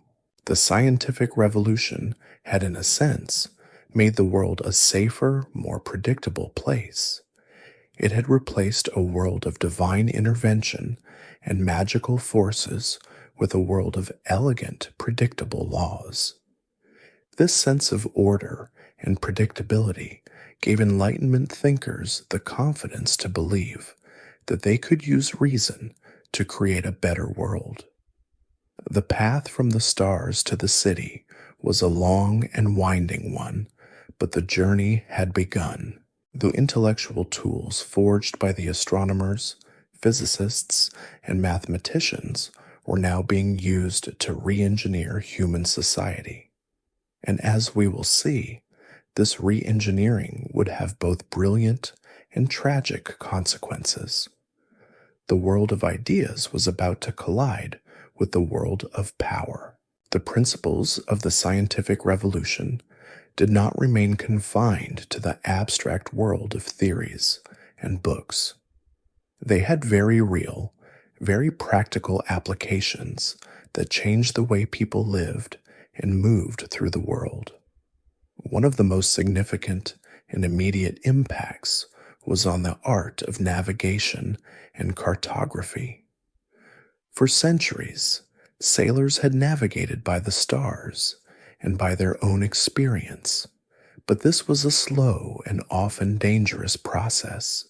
The new, more precise understanding of the heavens, combined with the invention of new tools, made global exploration and commerce far safer and more efficient. The ability to calculate longitude, for example, was one of the great technological challenges of the 18th century. Sailors could easily determine their latitude by looking at the angle of the sun at midday, but calculating their position east or west of a given point was nearly impossible. A small error in a position could mean a ship ran aground or missed its destination entirely. The British government, recognizing the immense economic and military importance of solving this problem, offered a large prize for a practical solution. The solution came not from a theoretical astronomer, but from a self-taught English clockmaker named John Harrison. He spent decades perfecting a series of marine chronometers, clocks so accurate that they could keep precise time at sea. By comparing the time on his chronometer with the local time determined by the sun's position, a sailor could calculate his longitude. This was a mainstream historical fact, a beautiful example of how a practical problem could be solved by the application of scientific principles and mechanical ingenuity. The new, more accurate maps that were produced as a result of these innovations were a true reflection of the new worldview. They were no longer based on rumor and folklore, but on precise measurements and careful observation. The world was literally being mapped and brought into focus by the tools of the scientific revolution. As sailors could now travel more reliably and safely, global trade and colonization boomed. The voyages of great explorers like Captain James Cook were made possible by these advances. He used the newly designed chronometers and astronomical tables to chart vast areas of the Pacific, and his voyages, a quiet but profound part of the revolution, revealed new continents and cultures to a world that was only just beginning to grasp its own vastness. Historians still argue whether the scientific revolution led to the age of exploration or whether the age of exploration created the need for the scientific revolution. It's a bit of a chicken and egg question, but it's clear that the two movements were deeply intertwined. The desire to explore and to profit from that exploration provided a powerful incentive for scientific innovation. At the same time, the new tools and knowledge provided by science made exploration possible on a scale that had never been seen before. The result was a world that was shrinking and becoming more connected, a world where the old, isolated centers of power were now part of a vast, global network. The shift from a small, local world to a vast, global one was, in a sense, a direct consequence of a few quiet men looking at the stars and at the gears of a clock. The new ideas of the scientific revolution and the Enlightenment did not spread in a vacuum. They needed a place to grow and be discussed, a place where people from different walks of life could come together to exchange ideas. That place was the salon, the coffee house, and the learned society. The old university system was often rigid and slow to change, still clinging to the old Aristotelian and Ptolemaic dogmas. But outside the universities, a new, vibrant intellectual culture was flourishing. The Parisian salons were perhaps the most famous of these new spaces. Hosted by wealthy and influential women, they were a place where the great thinkers of the day, the philosophes, could gather to discuss their latest ideas with an audience of aristocrats and intellectuals. The atmosphere was one of lively, often witty conversation, and it was in these rooms that the ideas of Locke, Montesquieu, and Rousseau were debated and refined. The salons were not just places of talk, they were places of influence. The ideas that were born and nurtured in a salon could, in time, find their way into the halls of power. A mainstream historical fact is that the salons were crucial in the rise of a new kind of public sphere, a space for independent, critical debate that was outside the control of the church or the state. The coffee houses of London were a more democratic version of the salon. In the 18th century, coffee had become a wildly popular drink, and thousands of coffee houses sprang up across the city. They were smoky, bustling places where men from all classes could meet to read the latest newspapers, exchange gossip, and, most importantly, discuss the new ideas of the day. A person could walk into a coffee house and, for the price of a cup of coffee, sit and listen to a lecture, read a new pamphlet, or join in a debate. They were, in a sense, the social media of the 18th century, a place where ideas could spread virally. It was in these coffee houses that Isaac Newton's work was debated, where rumors of a new discovery would spread, and where the new rational worldview took root in the minds of the public. Historians still argue whether these spaces were truly democratic. While they were more open than the old, rigid academic institutions, they were still primarily the domain of men, and the conversations often excluded the voices of the poor and the uneducated. But even with these limitations, the salons and coffee houses were a crucial part of the scientific revolution and the Enlightenment. They were the spaces where the new ideas were translated from the complex language of mathematics and philosophy into the language of everyday conversation. The scientific revolution had created a new kind of knowledge, and these spaces provided the social infrastructure to make that knowledge public. The quiet discoveries of the laboratory were now the topic of lively debate in the city square, and this was a shift with profound consequences. The revolution of ideas was now a public spectacle, and the world was watching. As the scientific method was reshaping physics and astronomy, a similar, though quieter, revolution was happening in another field, chemistry. For centuries, chemistry was dominated by the mystical and secretive practices of alchemy.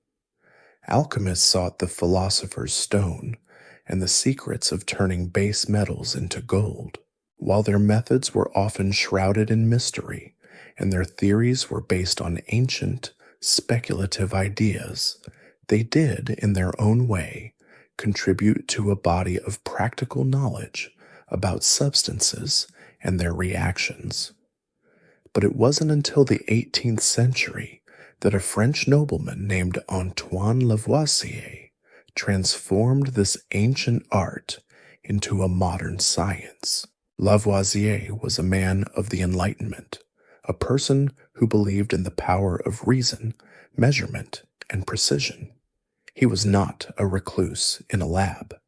He was a wealthy aristocrat, a tax collector, and a public servant who was deeply engaged in the intellectual and political life of Paris. He brought the same meticulous, quantitative approach that Newton had applied to physics to the study of matter. He insisted on precise measurements, using a balance to weigh the reactants before a chemical reaction and the products afterward. This simple yet revolutionary act of weighing everything allowed him to discover one of the most fundamental laws of chemistry, the law of conservation of mass. This law states that matter is neither created nor destroyed in a chemical reaction. It simply changes form. This was a direct refutation of the old mystical theories.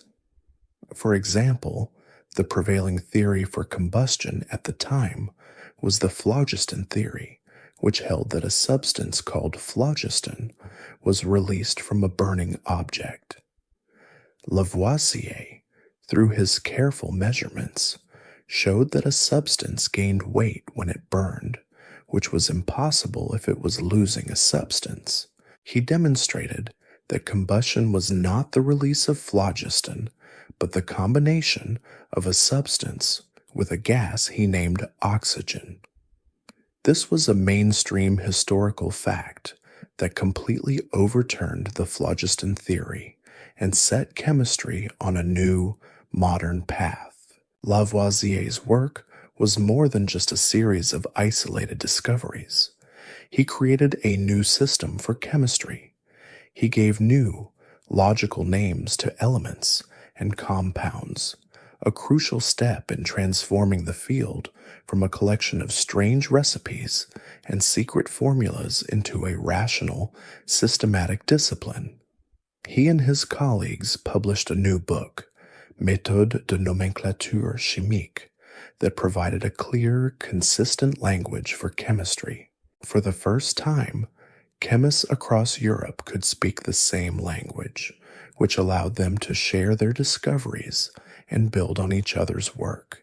Historians still argue whether Lavoisier should be called the father of modern chemistry, or whether that title is a bit too simplistic.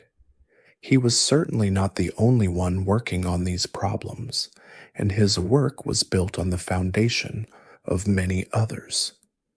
But his unique combination of intellectual genius, methodological rigor, and political savvy allowed him to synthesize these ideas and, in a sense, formalize the chemical revolution. The quiet, precise measurements of a man in a lab were, in fact, laying the foundation for an entire new field of science, one that would have a profound impact on everything from medicine to industry. The spirit of the scientific revolution was now flowing through the arteries of a new discipline, and the world was about to be changed, molecule by molecule. Antoine Lavoisier's dedication to precision and measurement went beyond the confines of his laboratory. He was a firm believer that scientific principles could and should be applied to solve practical problems for the good of all society.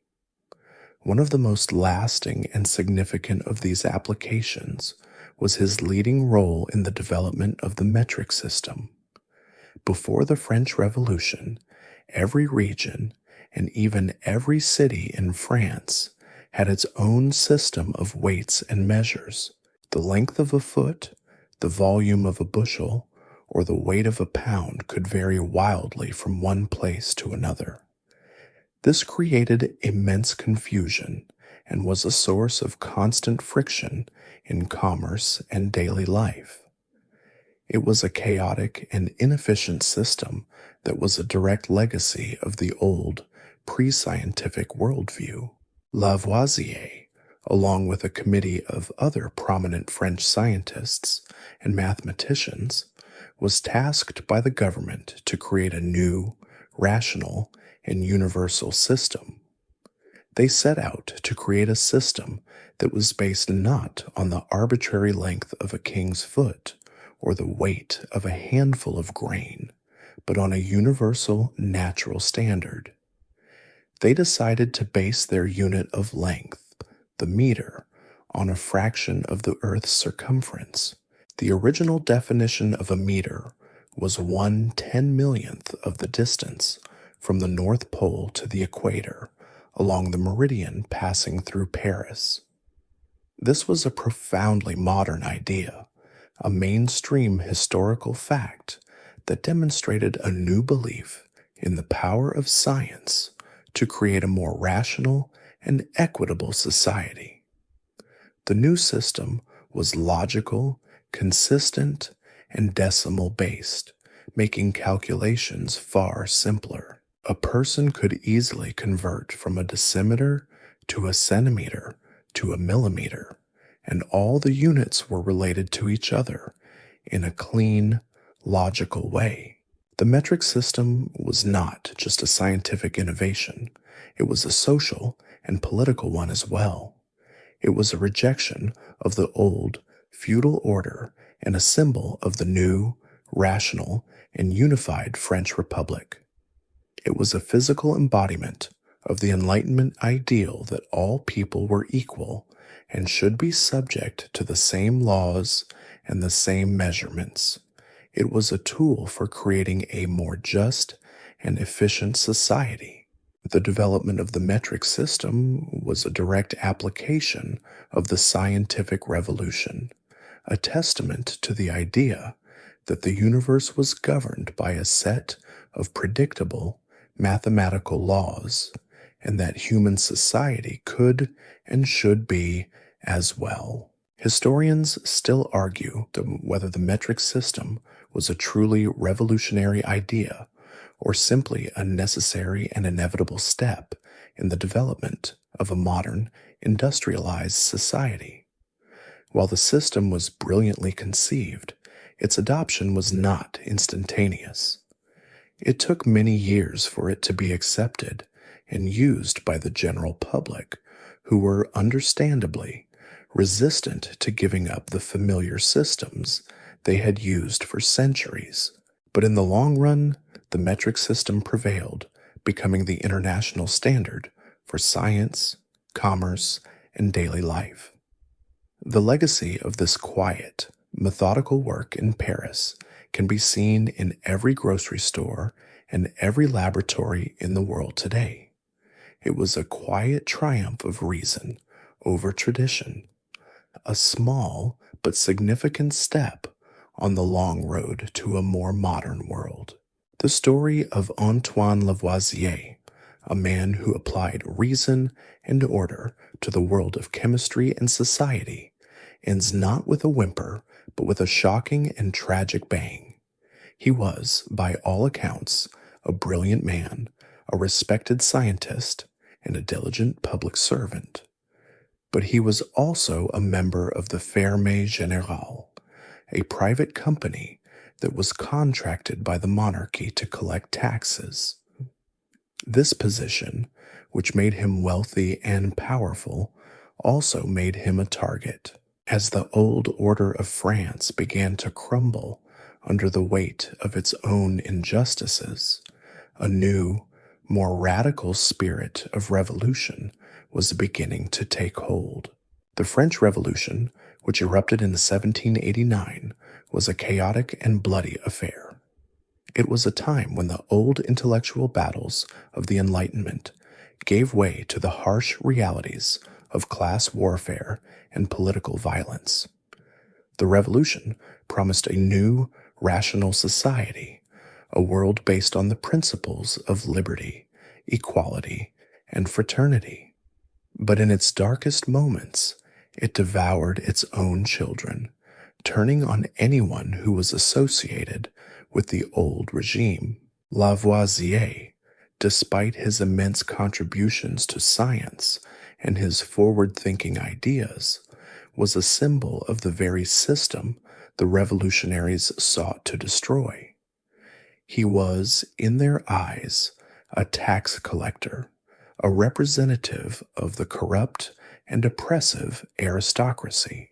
In 1793, during the height of the Reign of Terror, Lavoisier was arrested and put on trial. The charges were flimsy and political, but the outcome was preordained. The prosecutor, who was tired of the long, drawn-out legal proceedings, famously declared that the Republic has no need of scientists. This was a mainstream historical fact that sent a chilling message to every other intellectual in Europe. It was a direct rejection of the very ideals that Lavoisier and his contemporaries had championed. On May 8, 1794, Antoine Lavoisier was taken to the guillotine and executed. His death was a tragic and senseless act of violence, a stark reminder that the revolution of ideas, when it takes a violent turn, can consume even its most brilliant minds. The mathematician Joseph Louis Lagrange, a colleague and contemporary of Lavoisier, famously and somberly remarked, "It took them only an instant to cut off that head, but it is unlikely that 100 years will suffice to produce another like it." His words, a quiet and sorrowful lament, perfectly capture the profound and senseless loss. Lavoisier's death was a moment of profound irony. The man who had sought to bring order and reason to a world of chaos was killed by a movement that had descended into irrationality and mob rule. His work on the metric system, a testament to the power of a rational, unified society, was ironically being implemented by a government that had just executed one of its creators. The scientific revolution, for all of its promise, had shown that human reason was not always enough to overcome the powerful and destructive forces of politics and human emotion. The story of Lavoisier is a somber and heartbreaking one, a reminder that the path to a new, more rational world is not always a straight line. The torch of discovery for a moment had been extinguished, but it would be relit in time, and its light would be carried forward by a new generations of thinkers in a new century. While the French Revolution raged and the world reeled from the political and social upheaval, a different kind of revolution was quietly taking place on a ship sailing across the globe. It was a journey that would lead to a new understanding of life itself. The story begins in 1831 with a young 22-year-old man named Charles Darwin. He was an aspiring clergyman with a keen interest in natural history, but with no formal training as a scientist. He was invited to join a 5-year survey voyage aboard the HMS Beagle as a naturalist, a position that was, in many ways, an intellectual and social companion to the captain. The goal of the voyage was to survey the coast of South America and to create new, more accurate nautical charts. For Darwin, it was an opportunity to indulge his passion for collecting specimens and to see the world. He had no idea that this quiet, unassuming journey would set him on a path that would change the world forever. The voyage was a long and arduous one, a slow, methodical journey that took him to the most remote corners of the globe. He was seasick for much of the time, but when he was on land, he was in his element. He collected thousands of specimens of plants, animals, and fossils, meticulously documenting everything he saw. He was a patient and quiet observer, and he began to notice patterns in the life he encountered. In the rainforests of Brazil, he saw an incredible diversity of species. In the desolate plains of Patagonia, he found the fossils of giant, extinct mammals. And most famously, in the Galapagos Islands, he saw something that would spark a profound change in his thinking. The Galapagos Islands were a volcanic archipelago off the coast of Ecuador, a desolate and almost alien place. But what fascinated Darwin was the life he found there. Each island had its own unique species of finches, tortoises, and mockingbirds. The finches, for example, were all clearly related, but each island had its own species with a uniquely shaped beak perfectly adapted to the food source on that particular island. A mainstream historical fact is that Darwin initially did not realize the significance of these subtle differences, collecting the birds and not even bothering to label them by their specific island of origin. It was only later, when he was back in England, that a fellow ornithologist pointed out that they were, in fact, different species. This discovery was a quiet shock to Darwin's system. He had been taught to believe that all species were created separately and were immutable, unchanging. But the finches of the Galapagos told a different story. It was as if a single common ancestor had arrived on the islands, and then over countless generations had slowly, gradually changed to adapt to the different environments of each island. He began to suspect that a process was at work, a process that could explain the incredible diversity of life on Earth. The voyage of the Beagle was more than a survey mission. It was a journey of intellectual discovery, and it was about to lead him to a theory so revolutionary, so profound, that it would shake the foundations of science and faith. The quiet journey of a young man on a small ship was the first step in a revolution of biology, one that would make the previous revolutions in physics and astronomy seem in retrospect like a gentle warm-up. After his return from the voyage on the HMS Beagle, Charles Darwin did not immediately publish his revolutionary ideas. For 2 decades, he worked in quiet, methodical secrecy at his home in Down House, outside London. He was a meticulous man, a patient observer, and he knew that his theory of evolution by natural selection would be profoundly controversial. He was a scientist, not a revolutionary, and he wanted to have every piece of evidence, every argument in perfect order before he presented it to the world. He filled notebooks with his observations and conducted countless experiments, trying to find the missing pieces of his great puzzle. He corresponded with breeders of pigeons and dogs, trying to understand how selective breeding worked, and he read the work of Thomas Malthus, who had written about the struggle for existence and the inevitable competition for resources in human populations. All of this quiet, methodical work was leading him to a single, inescapable conclusion: that species were not fixed and immutable, but were constantly changing, evolving, and adapting. The publication of his book on the origin of species in 1859 was, in some ways, a reluctant act. He had been spurred to publish by a letter from another naturalist, Alfred Russel Wallace, who had independently developed a similar theory of evolution. Darwin, in a moment of intellectual honesty and professional urgency, realized that he could no longer delay.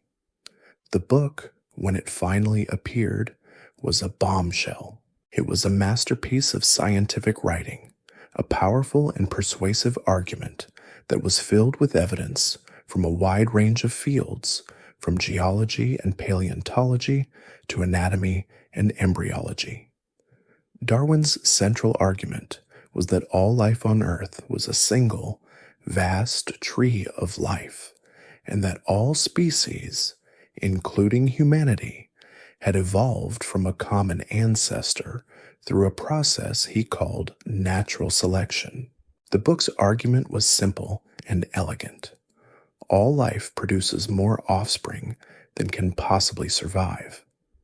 This creates a struggle for existence, where only the fittest and most well-adapted individuals survive and reproduce. Over long periods of time, This process of natural selection, this slow, steady pressure, leads to the formation of new species. The book was a direct challenge to the prevailing belief in a literal, biblical creation. It was not just a scientific theory. It was a profound philosophical and theological statement about the nature of humanity and its place in the universe. This was a mainstream historical fact that sent shockwaves through society. The public reaction was immediate and divided.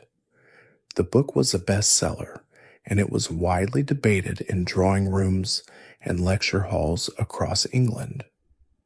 Many scientists, particularly those who were already inclined toward a more empirical view of the world, embraced the theory. But many others, particularly those who held a more traditional, religious view of the world, were horrified. The idea that humanity was descended from apes was seen as a profound insult, a demotion from our special place in the universe. A great public debate erupted, a passionate and often bitter argument about the nature of truth and the limits of science. Historians still argue whether Darwin's theory was more revolutionary than Newton's or Galileo's.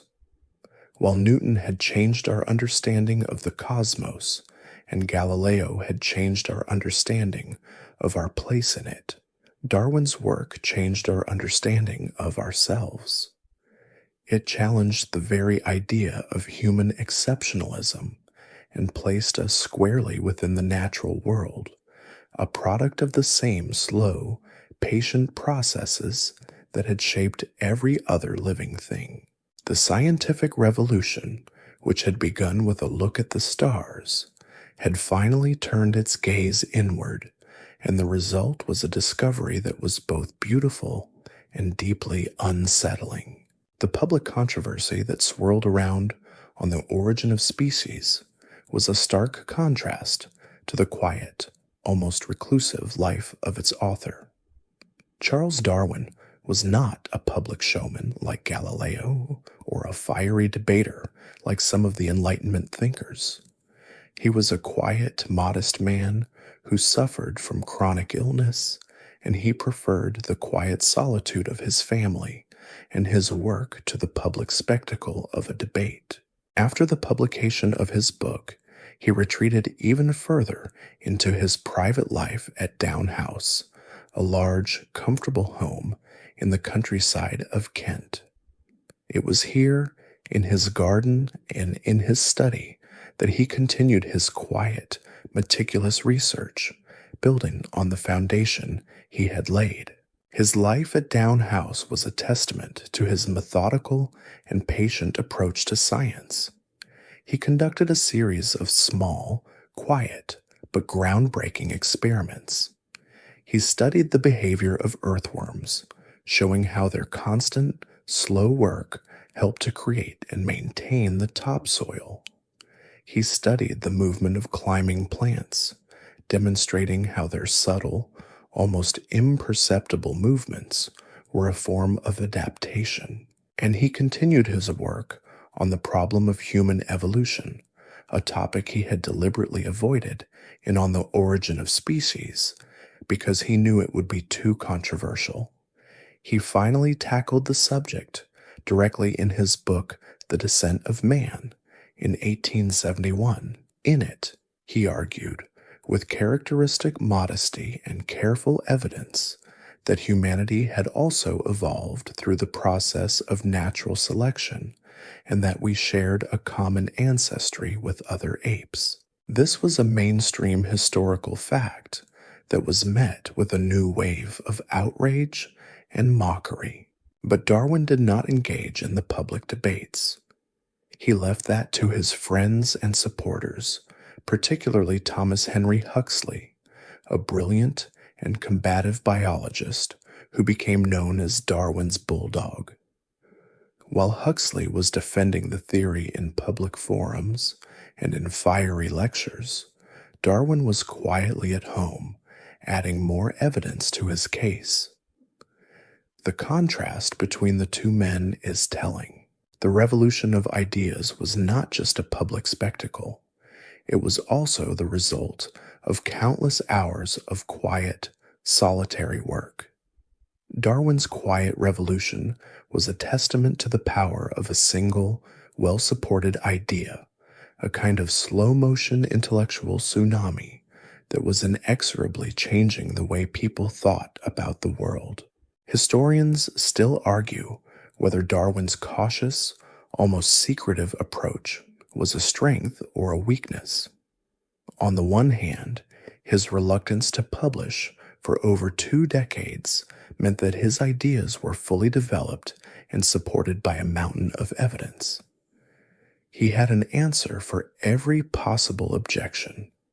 On the other hand, it meant that the world had to wait a long time for a theory that was in many ways ready to be born. It is a quiet and interesting scholarly debate, a question of whether a genius has a duty to share his discoveries immediately or a duty to perfect them first. But regardless of the answer, the story of Darwin's quiet life at Down House is a powerful reminder that some of the greatest changes in the world are born not in the heat of a public debate, but in the quiet solitude of a garden. The quiet, powerful ideas of Darwin and his contemporaries opened a new and enduring chapter in the story of science and humanity. While the revolutions of Copernicus and Newton had challenged our place in the cosmos, Darwin's revolution challenged our very identity. The idea that humanity was not a special, separate creation, but was instead a part of the vast and ancient tree of life, was a profound and deeply unsettling one for many people. The conflict between science and faith, which had been simmering since the time of Galileo, now boiled over into a full-blown public and intellectual war. For many religious leaders and devout believers, Darwin's theory was a direct attack on the very foundations of their faith. The story of Genesis, of a world created in 6 days, and of humanity created in God's image, was a central and comforting pillar of their worldview. Darwin's theory, with its millions of years of gradual change and its seemingly random process of natural selection, seemed to contradict this story at every turn. It was a classic and powerful example of an open scholarly debate. Historians still argue whether Darwin's theory was, in fact, an attack on religion or a new way of understanding God's creative process. Many theologians and philosophers at the time, and many today, argued that evolution was simply the mechanism by which God created the world. They saw no conflict between a world created by a divine being and a world that had evolved through a slow, patient process. But for a large number of people, the conflict was real and deeply personal. It was a matter of belief versus evidence, of faith versus reason. This conflict has continued to this day, and it has shaped the way that we talk about science and religion. It has created a powerful and enduring tension in our culture, a tension that was, in a sense, a direct legacy of the scientific revolution. The revolution had given us the tools to understand the world in a new, rational way, but it had not given us the tools to deal with the emotional and psychological consequences of that new understanding. The debate also revealed the growing power and authority of science. For the first time, a scientific theory based on empirical evidence and methodical observation was being taken seriously enough to challenge one of the most powerful and enduring intellectual forces in the world. Science was no longer just about the stars. It was now a force that could change the way we thought about ourselves. It had, in a sense, become a new kind of authority, one that was based not on tradition or divine revelation, but on the relentless and unforgiving power of fact. The story of the scientific revolution is, in its final chapters, a story of this enduring tension. It is a story of how our quest for knowledge has led us to a place of profound intellectual and spiritual uncertainty. We have a better understanding of the universe than ever before, but we are still grappling with the meaning of that understanding. The quiet, patient work of men like Darwin and Newton has led to a world that is more rational and predictable, but it has also led to a world that is in many ways more complex and more unsettling. The final legacy of the revolution is not just the discovery of new facts, but a new, more mature, and more complicated relationship with the world around us. The scientific revolution, born in the quiet moments of a man looking through a telescope and culminating in a new understanding of our own origins, permanently altered humanity's relationship with the world. It was not a single event, but a long, slow process, a quiet and inexorable shift in how we understood ourselves and the universe. The old world, a place of mystery and divine will, gave way to a new one, a world of elegant, predictable, and universal laws. This new world so was not without its own mysteries, but they were mysteries that could be solved through observation, reason, and a little bit of mathematics. The legacy of this revolution is all around us.